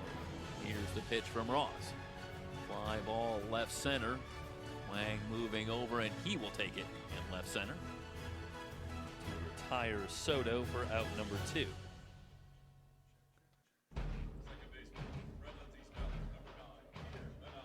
That'll bring up Peter Benash. Benash singled and eventually came around to score on a crazy play in the 6th inning that saw a couple of rundowns, and eventually Team Gray able to get a run out of it. Off-speed pitch inside for a ball. So a ball and no strikes on Benash. Ross kicks and delivers, tries the breaking ball and missed. 2-0 on Benash. So Canada's triple gives Team Gray the 4-2 lead. Fouled away by Benash, 2 balls and a strike.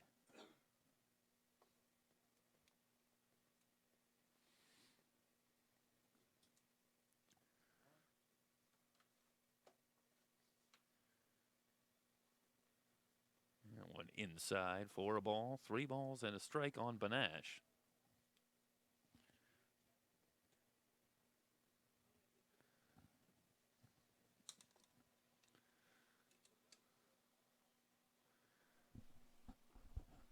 Good fastball in there for a strike. And now we're rejoined by Dennis Ackerman. Good to have you back, Dennis. Are you ready? Are you ready for your baseball knowledge challenge of the day? Oh, you better believe it. Just I bring it. hesitate to call it trivia because while it is most certainly trivial, I don't know if it really fully qualifies.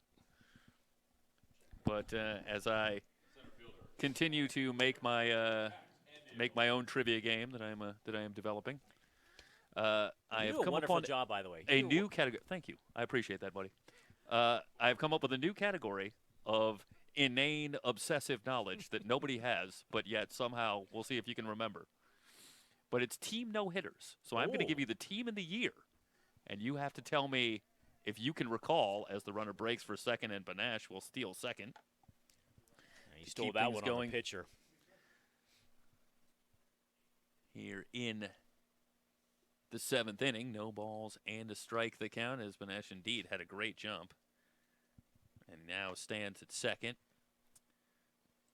Team with 2 no down. hitters. That's an interesting category. Right, this is we'll give you. I got a few years for you, Okay. and you will tell me. We'll see if you can remember. Do I have to name the pitchers, or am I naming the That is the challenge. Oh. That's the challenge, Jimmy. We'll see if Wow. you get the year and you get the team. Okay. You got to see if you can remember the pitcher. Yeah, if I gave you the year of the pitcher, I think you could get the team. So I had to make it a little more challenging for you. That one in the dirt. Nice job by Lopez, smothering that one, and it's a ball and 2 strikes. Fair enough. All right. So the team is the New York Yankees, and your years are 1983, 1993, 1996, and 1998. Feel free to think on that for a moment. So we have 83. Yep. Give me the other years. 93, 93, 96, 96. and 98. And In each one of those years, a Yankee threw a no-hitter. A Yankee threw a no-hitter. Okay, I'm All pretty right. sure I know 83. Because I believe he's from my hometown of San Jose, California. It was also the first one I knew. Big surprise on that one. 1983 was on July the 4th. It was a Dave Rigetti.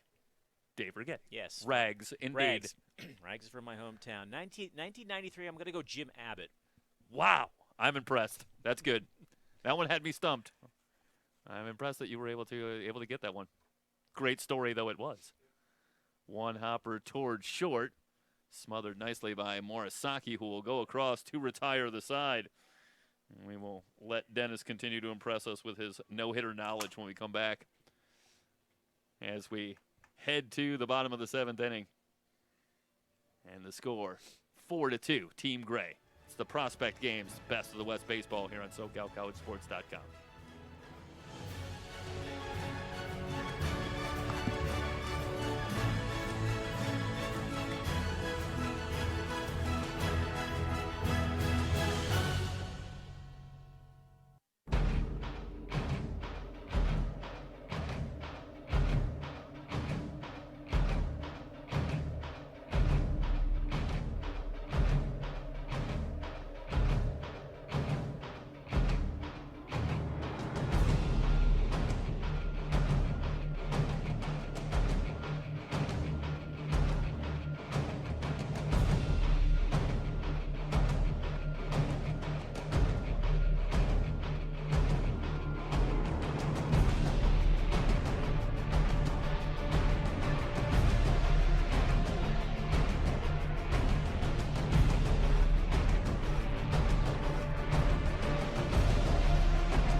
Bottom of the 7th inning. And Marco Lopez will lead things off against new pitcher Gunnar Mansfield. For Team Gray, Team White trailing it 4-2 as Lopez stands in from the left side and Mansfield into the wind. First pitch misses high for a ball, and you immediately, no doubt, notice the unorthodox motion for Gunnar Mansfield. Though not unheard of, as we immediately named all 4 submarine pitchers that we could name. Which were Dan Quisenberry, Kent DeColvey, Mark Eichhorn, Chad Bradford. I think was the that was it. We could I don't know if there have been more, but that's the 4 that come to mind. I think DeColvey was the first one that I remember. Yeah, in the I think 79 I think Pittsburgh that's absolutely Pirates. true. Yeah, and then Quisenberry with the Royals after that. And Yep. And then Eichhorn was only just a couple years after that. Was in the early to mid '80s. Came along. Jeff, getting back to your trivia question, I had 2 years left, 96 and 98 for the no-hitters for the Yankees. I do know Dwight Gooden is one of them, and I'm not sure what the year is, if he was 96 or 98. We're gonna let Jim Muncie come in here too if he's got an answer. And it's David Wells. You guys got all the answers as Lopez is retired on strikes. That is, I am very impressed. So was Gooden 96 and Wells 98? Yes. Okay. So that was it. It was Gooden in 96 and Wells in 98. And while I would have gotten Rigetti, I'm not sure how I would have done on the other ones. That was very impressive. So we'll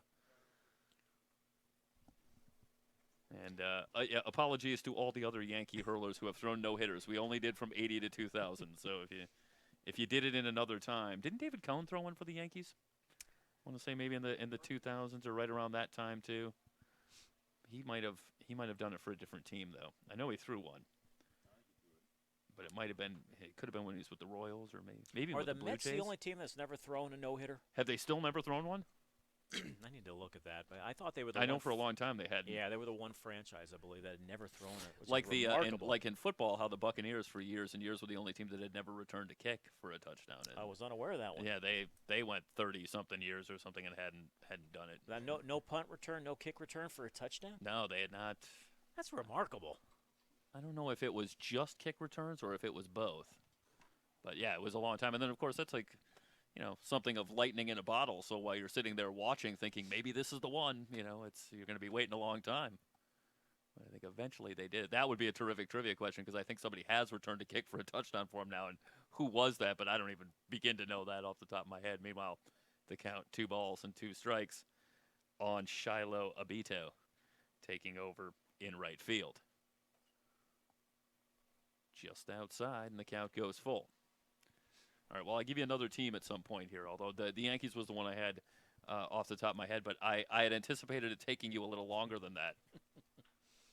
I thought I was going to have more time. Slow roller to first. Soto will take it himself for the out.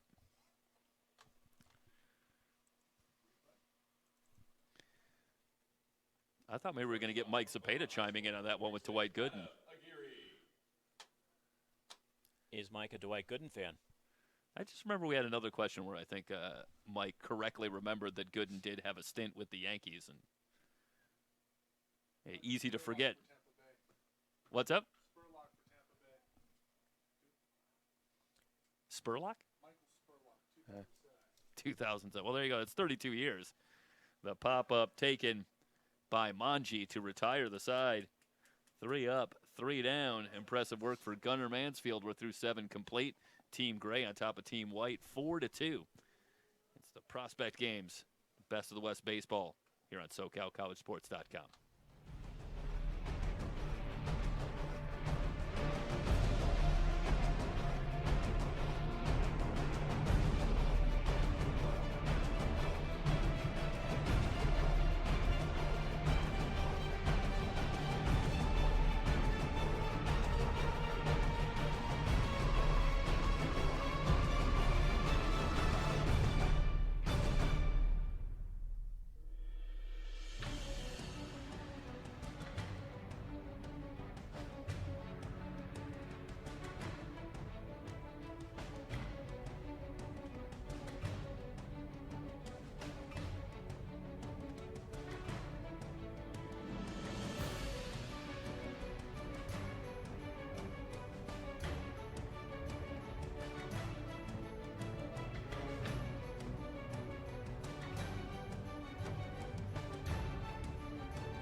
Top of the 8th inning, David Monge will lead things off against new pitcher Blake Boggs.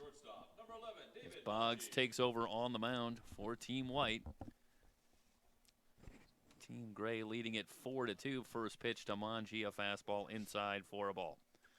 All right, so I've consulted my Excel spreadsheet, and I have a couple of more team names for you, though this could be a short-lived category. I'm ready for you, my good man. Jeff, I'm just Upstairs, very impressed by 2-ball. how clean this game has been between both sides. Yeah, absolutely. And lots to be impressed with here. And I think one of the other storylines in this game has been the way that pitchers have been able to coolly work themselves out of some jams, getting some leadoff runners aboard, but then really settling down and making some good pitches and keeping the opposing offenses at bay. 2 balls and a strike to count on Monge. Yeah, Team Gray's left just 5 runners aboard. When you compare that to Team White, they've only left just 3.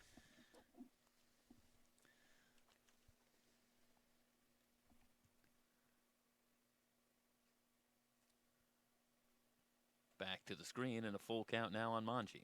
Well, I know you've had, about a good 4 months to work on your trivia, because the last time we worked together was early August. Yes, but bear in mind I have to do a number of different categories. I can't focus on just baseball, much as I'd like to. 3 balls and 2 strikes. Upstairs for a ball and a leadoff walk for Monge. First baseman from St. John Bosco High School. Yes, I am this close to having to tell you not to answer so quickly so that anybody who also wants to think about it can. Thank you. So Monge at first, and that'll bring up Paderas. Paderas grounded to second his first time up. Monge staying put, and this one cued foul. That is the 5th base on balls that Team White pitching has issued here this morning. Oh, I could actually say this afternoon now. Well, afternoon. Yeah, we made here. it.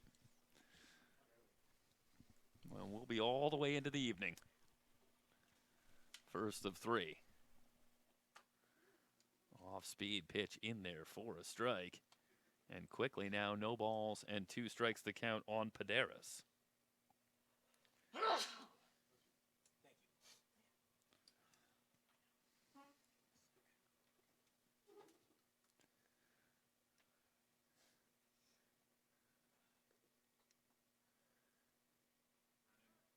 There goes the runner. Pitch outside for a ball. No chance to get Monge at second as he steals second. And the count now a ball and 2 strikes on Jace Paderas. As Team Gray looks to extend on their 4-2 lead here in the top of the 8th.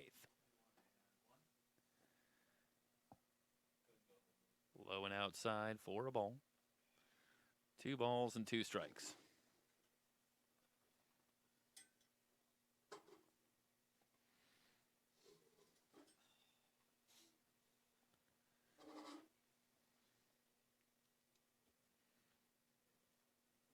Good cut for Paderas, but he fouls it straight back. Count remains 2 balls and 2 strikes.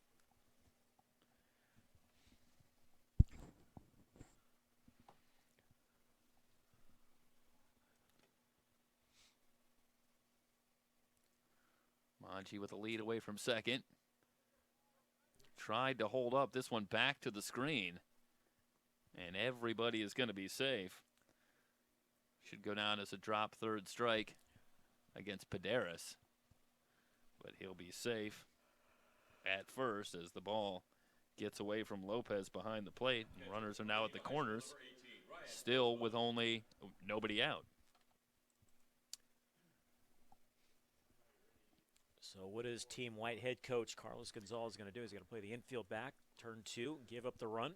Looks about halfway. They're even with the bag at third. And again, this one away from Lopez and just enough time for Paderas to move to second. So now no double plays in order. A ball and no strikes to count on Kozma, who struck out his first time up. And runners at second and third. They're in at the corners and about halfway up the middle. And a chance for Team Gray to really break this one open as that one hits Kozma. And they're loaded again. And that'll bring up Chris Canada, who hit the ball hard his last time up over the head of Abito in right field, ended up at third with a triple, came around to score. And he's got a chance to do some damage here with the bases loaded and nobody out. So they're going to allow him to hit still, even though he was just hit by a pitch. Okay. All right, so Kozma still at the plate. 2 balls and a strike. Okay, so runner at second. Keep you on your toes here. Yeah, they do. Mess up my score sheet as well at the same time. Kozma. And we know how you like a clean sheet. I do. 2 balls and 2 strikes. They're killing you, Smalls. Oh. So second and third. 2 and 2 now in Kozma. See if Boggs can come all the way back and get him. Back to the screen. Boggs working out of the windup now with runners on second and third. Nobody out. Now, Kozma's got a chance to set one of those records that'll probably never be broken if he can manage to get himself hit by a pitch. Only guy to get hit by a pitch twice in the same at bat. Well, he's run it full here. 3 and 2 with Canada waiting on deck.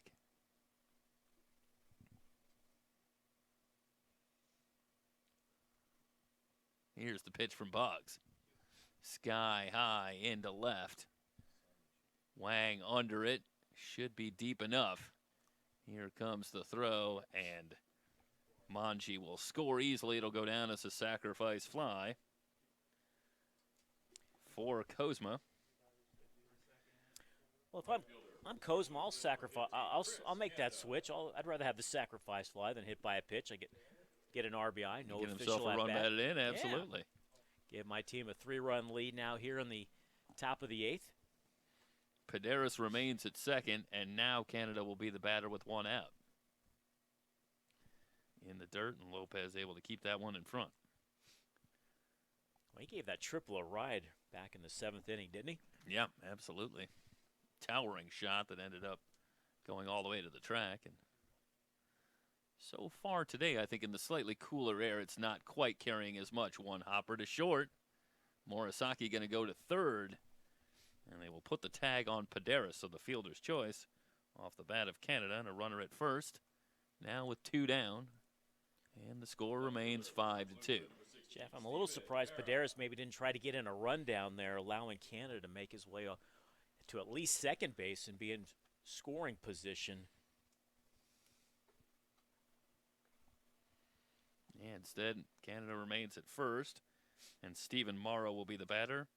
Retired on a sacrifice fly his last time up. Single runs in the 6th, 7th, and 8th for Team Gray after Team White had tied it at 2. And they now have a 5-2 lead as they bat here in the top of the 8th. Called strike 1 on Mara.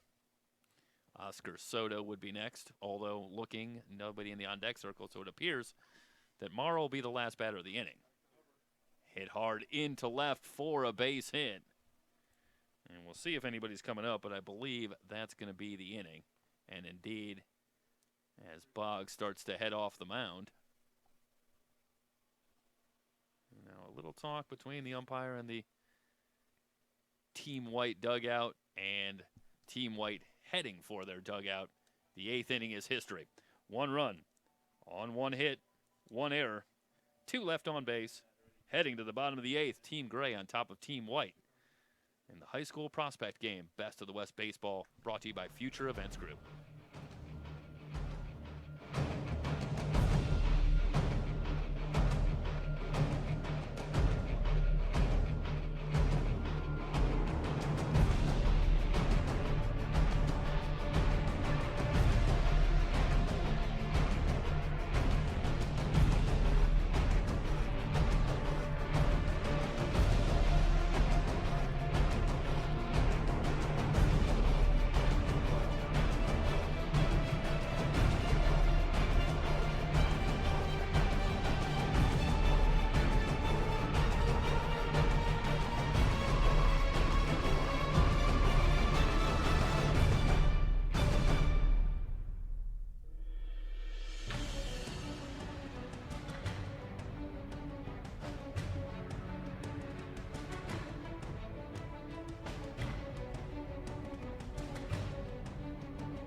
Bottom of the 8th inning.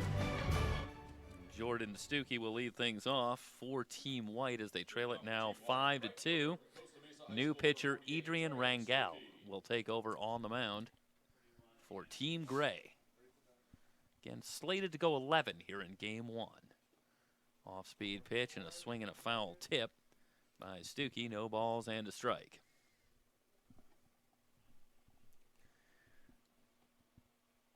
It'll be Stuckey, and then the top of the order, Morisaki and Escobosa. For Team White here in the bottom of the 8th.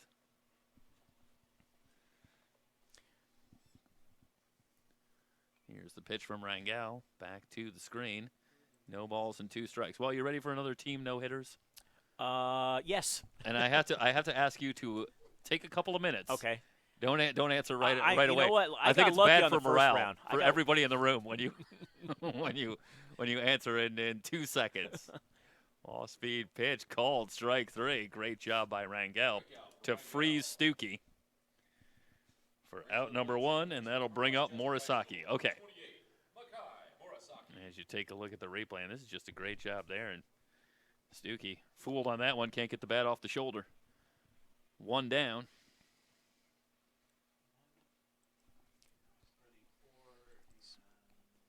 And a strike to Morisaki, who walked his first time up. And a swing and a miss, and quickly no balls and 2 strikes.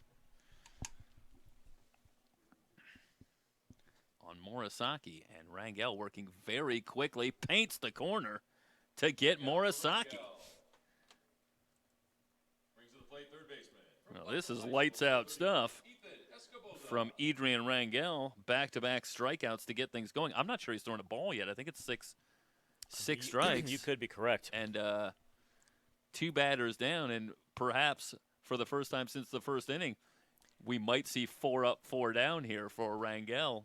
Yeah, the possibility exists that he may face more than the 3 if he's able to get Escobosa, who stands in. He's got a nice fluid motion. A ball and a strike. The count now on Escobosa, who grounded to second his first time up. Not a lot of wasted motion. Goes right after the hitters. Now he's ahead in count 1 and 2. Looking to strike out the side. Well, tailing motion on that fastball, it looks like. Some good movement from Rangel. Takes a little off there. Down on strikes. 3 up, 3 down, and they're going to call it an inning.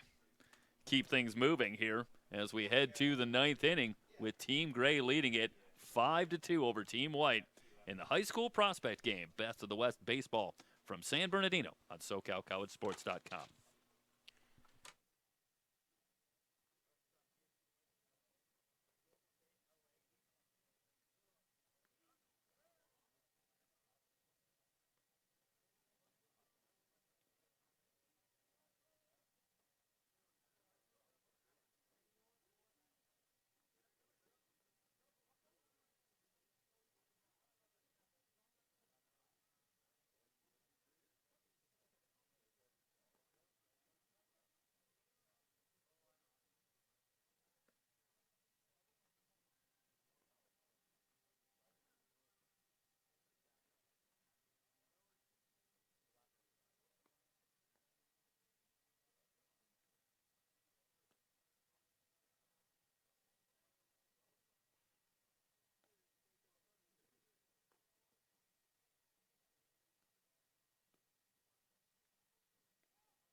Bring us up. Oscar Soto will lead things off, to be followed by Peter Bernash, Max Andeal. For Team Gray against new pitcher Daniel Rios, and that name should sound familiar. Rios, a stint at first base to start the game for Team White. So he'll move to the mound and start things off with a strike to Soto, who fly to left his first time up.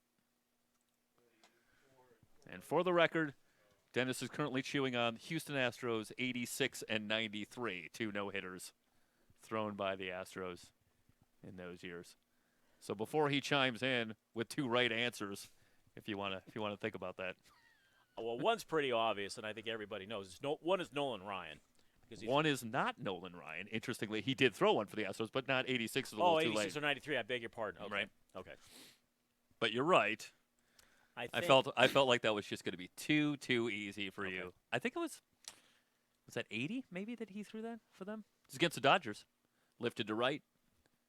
Beto there. I know he threw one to retire Soto.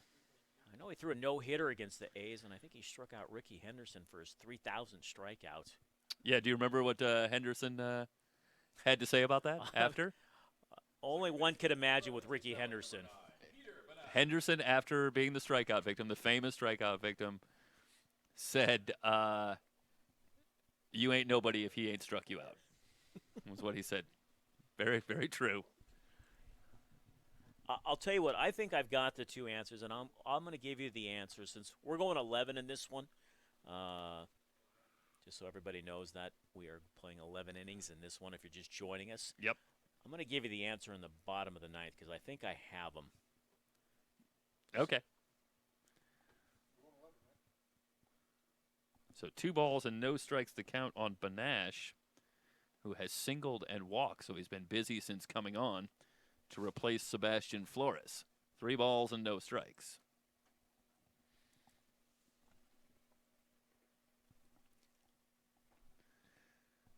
And Benash on again as he works a 1-out walk.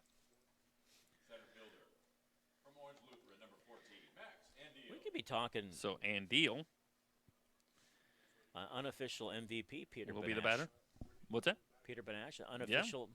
He's in the running, I think. A single and 2 walks. Right. And Scored a run, stolen base. he's been busy. Helped to key this surge for Team Gray after the game was tied at 2. And they've scored in each of the last 3 innings. This one fouled away by Andiel. No balls and a strike. In 86 and 93, were the Astros wearing the rainbow jerseys? 86 Definitely, for sure. definitely in 86. I think 93 they had moved Okay. away from that. Jeff, give me your favorite all-time uniform. Well, you're not too far off with that one. No balls and a strike. Are we going Astros from the 80s? No, I don't. I have to think about it a little bit. It's hard to separate it from the team. How can you not like the Cubs of the late 70s, the road uniforms that look like they were playing in their pajamas? Yeah, a lot of teams wore those powder blues, the Royals, Cardinals, the Blue Jays. Expos on the road for a little while as well. Yeah, I was not a fan of the powder blues. Give me the whites at home. Give me your grays on the road, and I'm Ball content. and a strike. Lifted into right. Abino moving back, and he's under it to retire Andiel. Out number 2 as Benash retreats to first, and Manji will come to the plate. I was not a fan of the Chicago White Sox wearing shorts and collared shirts. Yeah, the White Sox, they've been kind of all over the place. Though I did sort of like the non-shorts late 70s, that dark blue and Yes, when they had the red across the chest. no, that's I think you were thinking a little later. Maybe that was early 80s when they just had socks on the front of the jerseys. A throw over, first pitch to Manji, breaking ball and a swing and a miss. I'm more classic. I'll take the Dodgers home whites or the Yankees home whites, and Yeah, that's understated. yeah, but I'm a little more simplistic with my uniforms. As I say, it's hard. It's hard to separate it from the favorite team. Well, enough time passes and you miss those hideous uniforms of the the Pirates, 70s and Pittsburgh 80s. Pirates, and my goodness, for those yeah. all those uniform combinations in the 70s. Sometimes they wore those all gold jerseys or break out the pinstripes. Or the brown and yellow that or they had the sometimes black see. tops and the gold How pants. can you have a Sometimes, like, problem with such a great color combination as brown and yellow? A ball and 2 strikes. A throw over.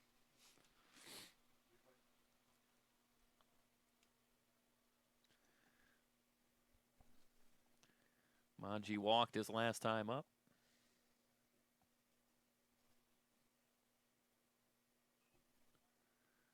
just gets a piece to stay alive.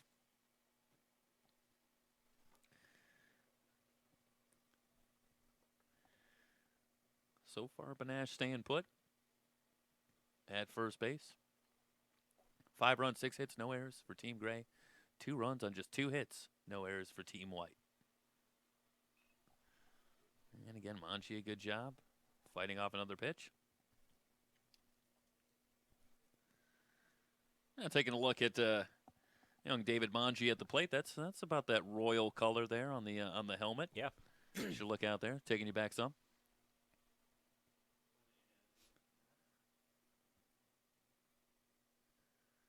Here is the 1-2 pitch. Rios ready, comes inside with the fastball. 2-2 now. I think the best logo that I ever saw in terms of baseball is the old Expos. I was thinking logo. that same thing. Just, you know, when I was a kid, it just looked like an M on their hats. And then somebody explained to me, no, it's an M for Montreal, it's a B for baseball, and then there's a little E right there as well. And I was like, I just thought that was absolute genius. And then in the end, they lost the team. Line drive into right field and a base hit for Monchi. So Monchi stays alive and eventually gets himself a base hit. So 2 down and 2 on, and Paderas will be the batter and will likely be the final batter of the inning. Again, all pitchers on a pitch count, so this will be the end of the road for Daniel Rios here in the top of the 9th as he'll work to Paderas. And Paderas will have one chance to try and give Team Gray another insurance run. Up in the zone, and Lopez able to keep that one close enough to keep the runners where they are. 1 ball and no strikes. As you mentioned, this will be the final batter of the inning. Not even holding the runner on over at first. Popped up. In back of home plate, Lopez camped under it and has it to retire the side.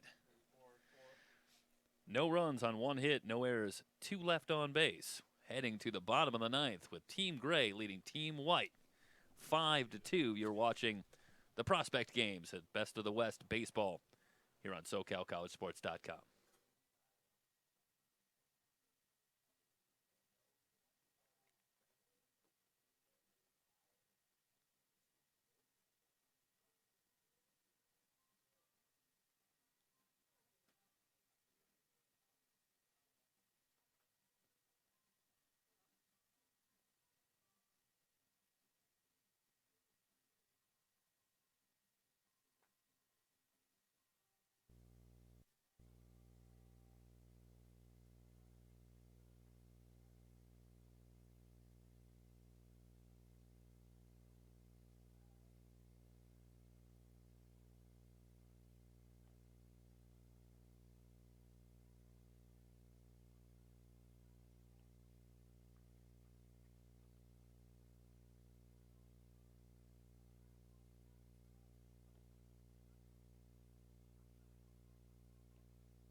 Bottom of the 9th inning.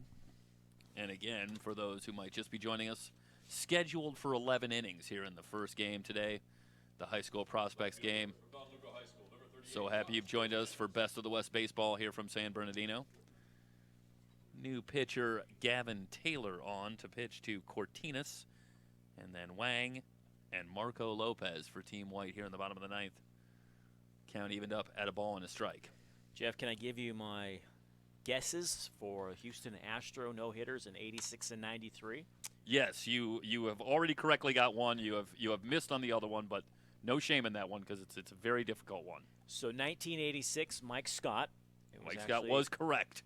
A Astros clinched the division. They were playing the San Francisco Giants. I remember listening to that game on the radio. Yep. Believe it or not, games in the 80s. And we had another vote for J.R. Richard, which we were just a little late for the great J.R. Richard with these particular years, but another dominating Houston pitcher. So a ball and 2 strikes to count. 1993 was not Joe Sambito, was it? It was not Joe Sambito, though I do enjoy the name drop. Outstanding closer back in the day, not a starting pitcher. Called strike 3. Off-speed pitch from Taylor. And Cortinas down on strikes to get things going. Incidentally, 4th straight strikeout for Team Gray Hurlers. And I think if you go back to the 7th inning, that's 5 out of the last 7 batters have been down on strikes for Team White. Yeah, and just to keep things going, 10 in a row retired for Team Gray as Kenny Wang steps in and takes a pitch for a ball. So 1993, would it be Vern Rule? Not Vern Rule. Hey, you got it. I could tell from your answers here that you know an awful lot about the Houston Astros from 1979 or 1980 or so. You definitely know your late 70s, very early 80s Astros. As Wang jammed on that shot, pops to first for out number 2. We're all about pitching and defense. Remember that you and I had this conversation before. It was kind of a throwback team. They were pitching and defense and speed. In that huge park, yeah, of course. Yeah, the old Astrodome. Quite a shot to get one out of there. I think one year as a team they hit 48 or 49 home runs and won the division. So it just shows you how different the game was back then. Oh man, I mean, boy, how far would that go? Oh, and what would happen now if someone even built a stadium like that? Because now they're all a little bit smaller, of course. Game built around the home run, so much more. Yep, home runs and strikeouts. Just trying to think. 1993. Did they win the division that year? How about that? Can you give me a clue? They did not win the division that year. Okay, so that's going to make it a little harder for me. 2 balls and a strike on Lopez, a strikeout victim, his first time up. If somebody is listening who's an Astros fan or remembers 1993 Astros baseball, feel free to chime in. Help me out. Or if somebody wants to just finish off the rest of the pitching rotation for the Astros at 79, because you pretty much got about 90% of it. I think you've pretty much got their entire pitching staff. Big swing and a miss from Lopez, and the count goes full, 3 balls and 2 strikes. Could you compare some of those Astros pitching staffs to maybe their Braves when they had Smoltz, Maddox, and Avery? And Glavine? We shall think about that Yes. between innings as Lopez takes strike 3. Another impressive inning. This time it's Gavin Taylor with a 3-up, 3-down, striking out 2. We'll head to the 10th. Team Gray with the 5-2 lead over Team White. Best of the West baseball here on SoCalCollegeSports.com. Brought to you by Future Events Group.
Bottom of the ninth. Team grade 2. We've been showing some real trivia while we're busy talking about this one. So heading to the top of the 10th inning. Number 34 from Los Osos High School, Corey Reed. I mean, Ryan Kozma set to bat against new pitcher right-hander Corey Reed for Team White. And Reed's first offering tails but catches the outside corner for strike one. So Kozma, a strikeout and a sacrifice fly in 2 trips as he works against the right-hander Corey Reed. Another breaking ball. Slow roller back up the middle. To his left, it's Morisaki with enough time to retire Kozma at first for out number 1. So, Jeff, the Astros pitcher in 1993, is he alive today? Right fielder from Orange Lutheran, number 15. No, he passed away. I think I know who it is. Yeah. I think he got it. And I would have never gotten that one myself. That was when I was putting it together. I did remember Mike Scott, but did not remember that one. It's difficult. Popped up, shallow left, and it's Wang under it for out number 2 in another quick inning. 2 down as Canada flies to left, and that'll bring up Stephen Mara, who's perfect. A sacrifice fly and a single in 2 trips. So work against Corey Reed. Reed will pitch the 10th, and then Joseph Galindo set to go in the 11th for Team White. Is it Daryl Kyle? It is Daryl Kyle. Good job, my friend. I think he tragically passed away while he was pitching for the St. Louis Cardinals. Yeah, in Chicago. Yeah, day before a game or the day of a game. And went in the dirt, 2 balls and no strikes. Oh, forget that, because Joe Girardi came out for the Cubs and announced to the crowd that that game was going to be canceled that day. It would not be played.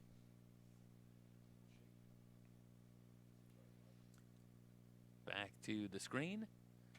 And 3 balls and no strikes quickly on Mara.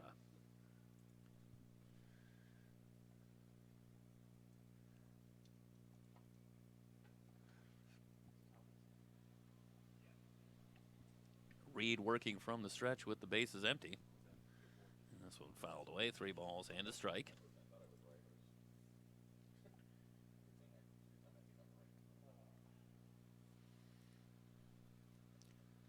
It's been a well-played game for the most part. Absolutely. Solid Still pitching, no errors good on either defense. side. Yeah.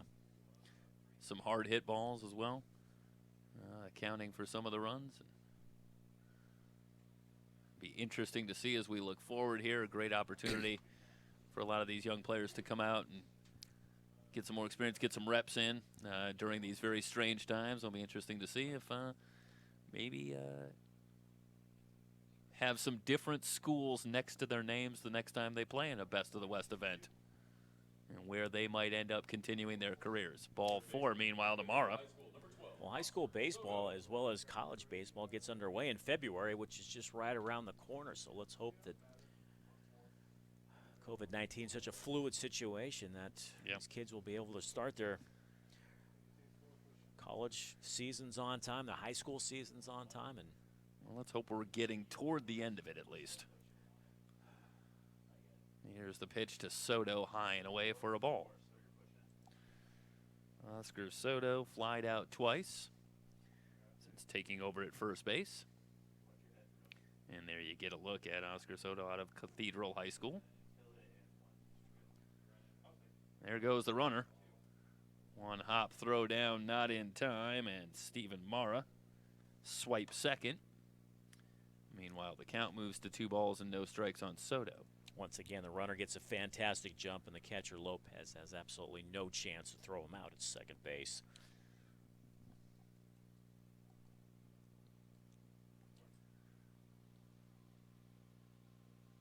Here's the 2-0 from Reed. Fastball, and Soto trying to hold up. Well, they're going to say he went around. 2 balls and a strike.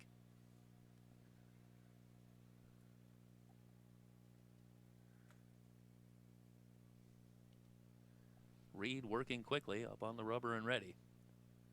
2-1 pitch. Breaking ball, and that one gets away from Lopez. Morrow will advance to third. It's a little tougher call. I'm going to give you that one as a wild pitch. I'm going to concur with you. Long way to go for Lopez to get to that one. Kept on working away from him. And a runner at third now with 2 down. And a 3-1 count on Oscar Soto. My scorebook is correct. That's the third wild pitch issued by Team White pitching. That one way up in the zone, and Soto works the walk. So first and third. And the final batter of the inning, one would guess, due up, and it is Peter Benesh, who has been busy. A single and 2 walks. Scored a run. Helped key this offense down the stretch. Reed ready. Here's the pitch. In the dirt for ball 1.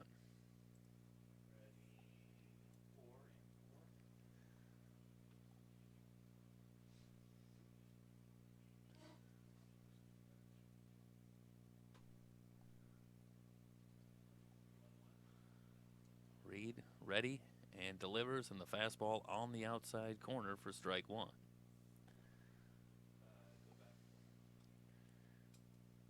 Doesn't seem like there's been a ton of offense, but yet you look up and we're in the 10th inning, and between Flores and Benesh, the top of the order, this is the 7th time up to the plate. Of course, we do only have 8 in the order, so that does throw things off a little bit, but both teams have managed to put some runners on and give themselves some opportunities. And Team White's only managed 2 hits, but they've had plenty of opportunities. Base on balls, hit batters. And I got the runner. They got the runner at first. Soto picked off to end the inning. We'll head to the bottom of the 10th with Team Gray leading Team White 5-2. Best of the West baseball from San Bernardino here on SoCalCollegeSports.com.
Bottom of the 10th inning.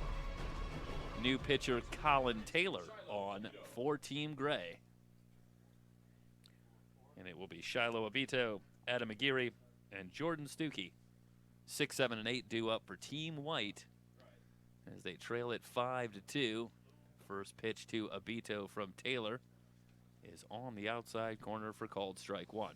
So, Jeff, are we holding off on more trivia for our games 2 and 3 coming up later? Well, we at least gave you some pause with Darryl Kyle. I don't know if I can make these hard enough for you. A ball and a strike. What should happen here is that you really should ask questions of me because I can get in there and give some real wrong answers. Get some other people, give some other people a chance. I mean, you go 70s, 80s, 90s baseball, you're in my wheelhouse. Anything beyond that, it's. Unfortunately, that's where a lot of the questions I'm going to ask are. It's a big swing and a miss from Obito, and he's down in the count now. A ball and 2 strikes, grounded to first. His first time up. And Colin Taylor ready. Kicks and delivers. Ground ball on the right side, moving left. It's Benash, and he will go to first to retire Obito. Nice play by Peter Benash at second base. That was a nice play, moving range into his right. Gathers himself nicely, makes the throw to first. Showing some range, 1 down, and Aguirre will be the batter.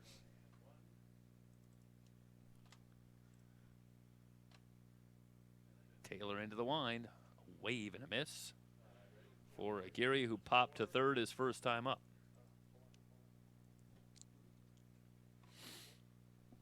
Yeah, that was impressive on that Yankee question. With just a minor assist from Jim Muncie over in the booth on that one, you guys. You guys teamed up well on that one. Ball and a strike.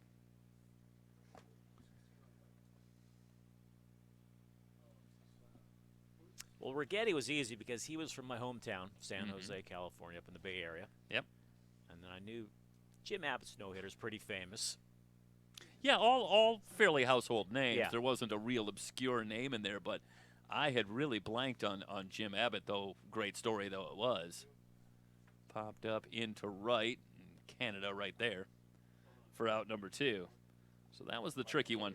Is David Wells, was that a perfect game? Wow, that's a great question. I thought maybe it was because for some reason that was stuck in my head. That he had. Do you remember the story where David Wells at an auction bought Babe Ruth's New York Yankees hat and wore it in a game for a few innings, and then they finally told him it wasn't baseball regulated and he had to remove it? Do you remember that story? No, I had never heard that before. Yep. Interesting.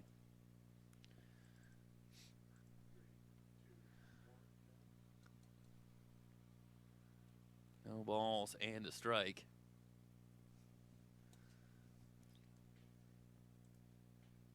Count evened up at a ball and a strike. Stuckey struck out his first time up. Colin Taylor trying to close the door here in the 10th. Still 1 more inning to go as that one paints the outside corner. A ball and 2 strikes. And we will rejoin you for game 2 as we'll move to the JUCO prospects for our last 2 games. Ground ball to first, I should say. And it's Soto, who again will handle it himself. 3 up, 3 down. Easy work for Colin Taylor. Here in the bottom of the 10th, we'll head to the 11th. Team Gray with the 5-2 lead over Team White in the high school prospect game. Best of the West baseball from San Bernardino here on SoCalCollegeSports.com.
New pitcher Joseph Galindo will take over for Team White.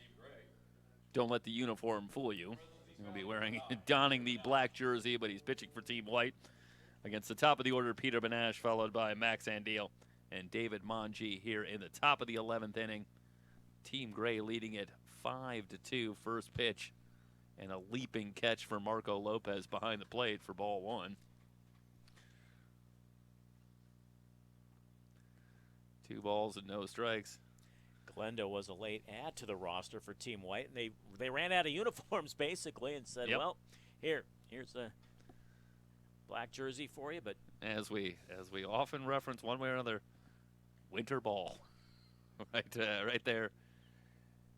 You gotta be flexible. You do. Here in Southern California, doesn't Here's quite the feel 3-0 like and all pitches way up in the zone, and some trouble at the outset as Benash works his 3rd consecutive walk, and a runner at first.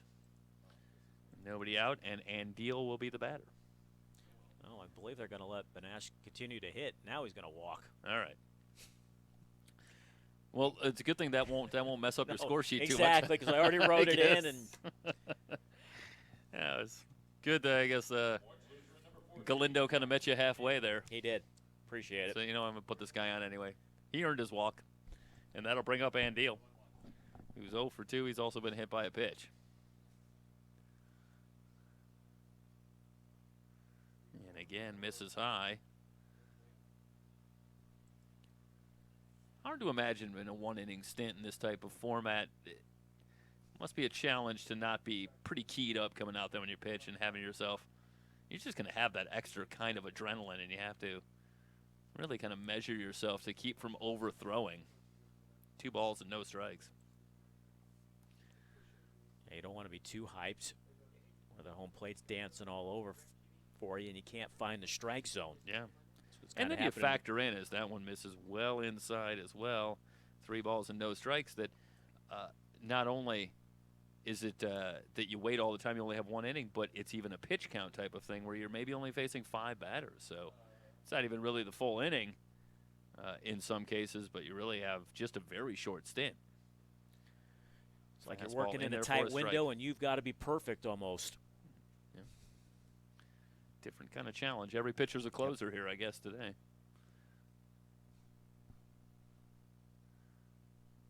The 3-1 to Andeal. There goes the runner, and it's ball 4.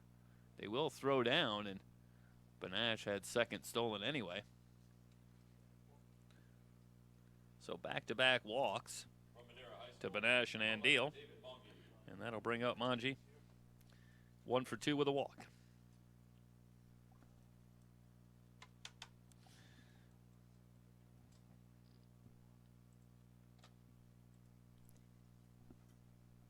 See if Galindo now could kind of settle down. After walking the first 2 hitters of the inning. There you go. He pumps a fastball in there for a strike to Monge, with Jace Paderas waiting on deck.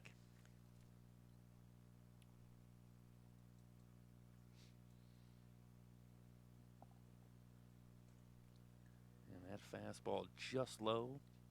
Count evened up, a ball and a strike.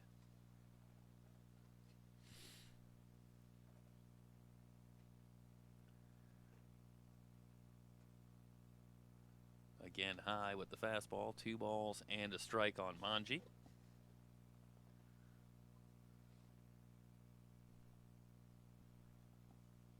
As Galindo will check the runners, comes home, gets the inside corner. And the count now 2 balls and 2 strikes. Might have caught a break there. Looked a little bit inside. Yeah, gets a favorable call and a swing and a miss. Monge goes after the high fastball, and he's down on strikes. From St. John Bosco High School, number 26, Jesse Paderas. And that'll bring up Paderas, who's he's 0 for 3. Grounded out, popped out, and struck out. 2 on, 1 out. Swings at the first pitch and chops it foul. Paderas did reach first base on that strikeout. Made it as far as second base.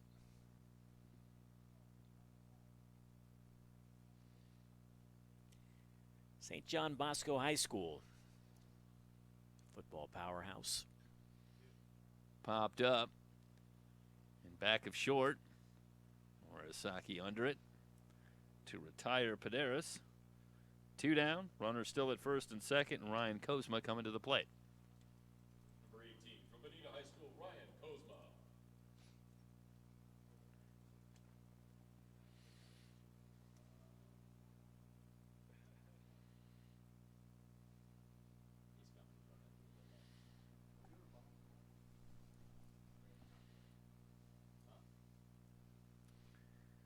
We have a minor delay here, and we'll retrieve the bat, and here is Kozma. 0 for 2, does have a sacrifice fly.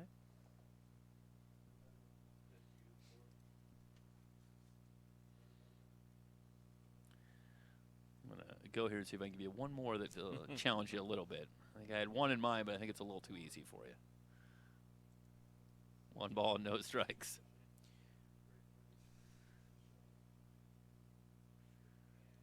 For our next game, I have a slightly different category that I think will be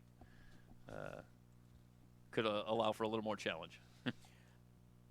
As a Cubs fan, I know the 80s is your wheelhouse. Could you give me the Cubs lineup from 1984? Yeah. Swung out and driven deep to left. Moving back, it's Wang in front of the track, and he has room to put it away and retire Kozma. So Kozma, a long fly out, but just short of the track. And it'll end the inning. No runs, no hits, no errors. 2 left on base. We'll head to the bottom of the 11th inning, and we'll have Team White in the 1984 Cubs lineup coming up for you here on SoCalCollegeSports.com.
Alec Beck takes over on the mound for Team Gray as Team White comes to bat in the bottom of the 11th inning with the top of the order due up.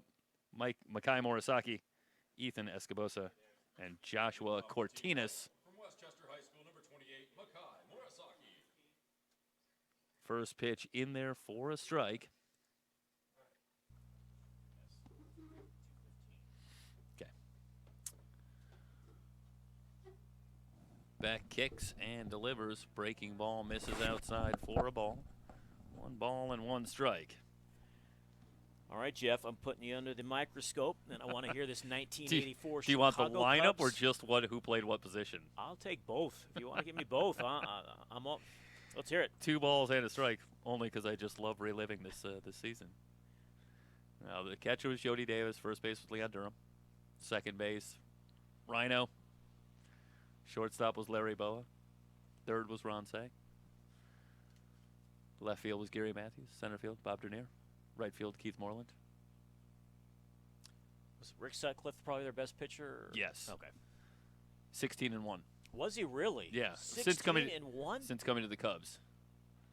And then he was 4 and 5 because I think he was technically a 20-game winner that season. He was 4 and 5 with the Indians before he came over to the Cubs. So he won 20 games between the two leagues that season. But yeah, 16 and 1 with the Cubs. That's impressive. And a leadoff walk for Morisaki. I think that one of the more impressive seasons that I remember, 1978, Ron Guidry was like 25 and 3. 25 and 3, 1.74. I don't remember. I remember the ERA was below 2, but I remember I couldn't believe somebody 25 and 3. I mean, that's just remarkable. Interesting also about Guidry is that I think it's lost on people that he had a couple of other really dominating seasons after that. Not that he's necessarily thought of as a one-year wonder, but I think he won 20 games in 1985. He had another season where he had a couple of other just really not quite that level, but similarly dominating seasons. He was actually, quite a dominating pitcher. He was just he had a couple years where I think injuries were issues. There goes the runner. They hit and run, and it's popped up behind second. Banash under it and has it for the out. And now the race back to first and just getting back is Morisaki. So they nearly had him doubled up on the hit and run. So one down. From Lugo High School, number 38, Josh Cortinez. Well, how about we'll stay with 1978 there on the Bucky Dent home run, yeah. which I'm sure you know. Do you remember the pitcher that gave up the home run? I'm pretty sure it was Mike Torres. It was Mike Torres, yes, absolutely. I remember thinking of that. Bucky Dent, he maybe hit, 3-4 home runs that entire season. Yeah, apologies to Boston fans who know Bucky Dent is a slightly longer name. Right. No balls and a strike. They've got him and Aaron Boone, right? Aaron Boone, absolutely. In there for a strike, no balls, and 2 strikes to count now on Josh Cortinez, who's 0 for 2 since coming into the game. Tim Wakefield, who gave it up in 2003, correct? Yeah. How about this? And I think you'll know this, but it's a fun little question. Fastball called, strike 3, and Cortinez is down. Since we're running out of time here, very quickly, who was the pitcher in '86? Calvin Schiraldi, or Bob Stanley. Bob Stanley came on it, too. Schiraldi started the inning. Right. Oh, Schiraldi and Stanley was just like. There goes the runner again. And the throw down in this one into center, but staying put. Morisaki will not try to advance. Stay at second. No balls and a strike. Well, that's it. You got the sad moments for Red Sox fans. I think we got them all out of the way. The Torres home run to Bucky Dent, Bob Stanley uncorking the wild pitch, and then the ball and Tim Wakefield to Aaron Boone. Did we miss any Red Sox fans? I think that's pretty much all of them. So do you think Mookie Wilson beats Bill Buckner to the bag at first? Yes, I do too. I do. Yep. I do too. I've always said that. In there for a strike. So a ball and 2 strikes. I mean, we'll never know, but Mookie Wilson was not slow. Run. No. I mean, this is not any great moment of shame if you're not beating him to the bag. 1 ball and 2 strikes. And basically Buckner was on one leg at that point. Yep. Mm-hmm.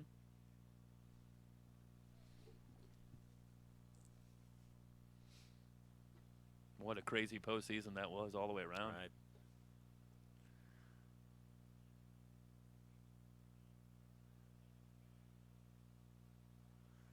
Outside. All right. As we're finished up here, how about this one from '86? Because I like this. I like this question. This is one. This is maybe even one that's on the level of a Jim Muncie question. Is it that kind of level of difficulty? When the Red Sox tied the game against California, right? California Angels. In Game 5, to keep that series alive, who were the 3 pitchers for the Angels that inning? Well, Donnie Moore was the closer.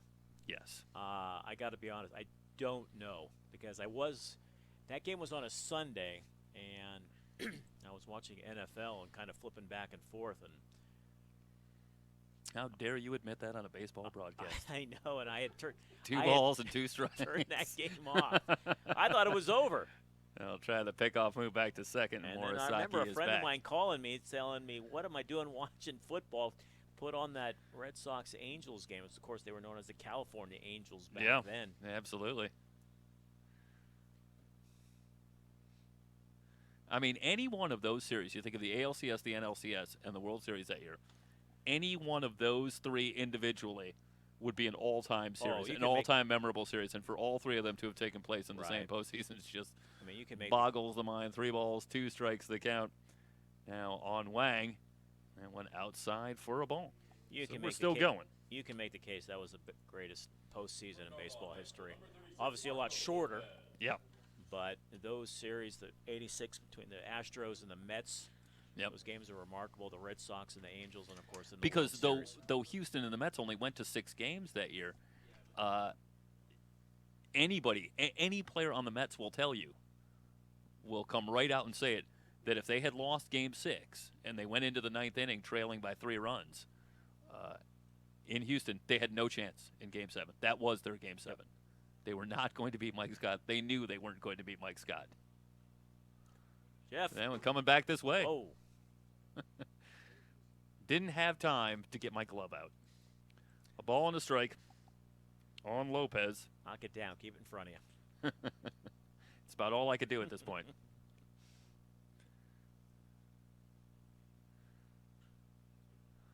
Lifted into center.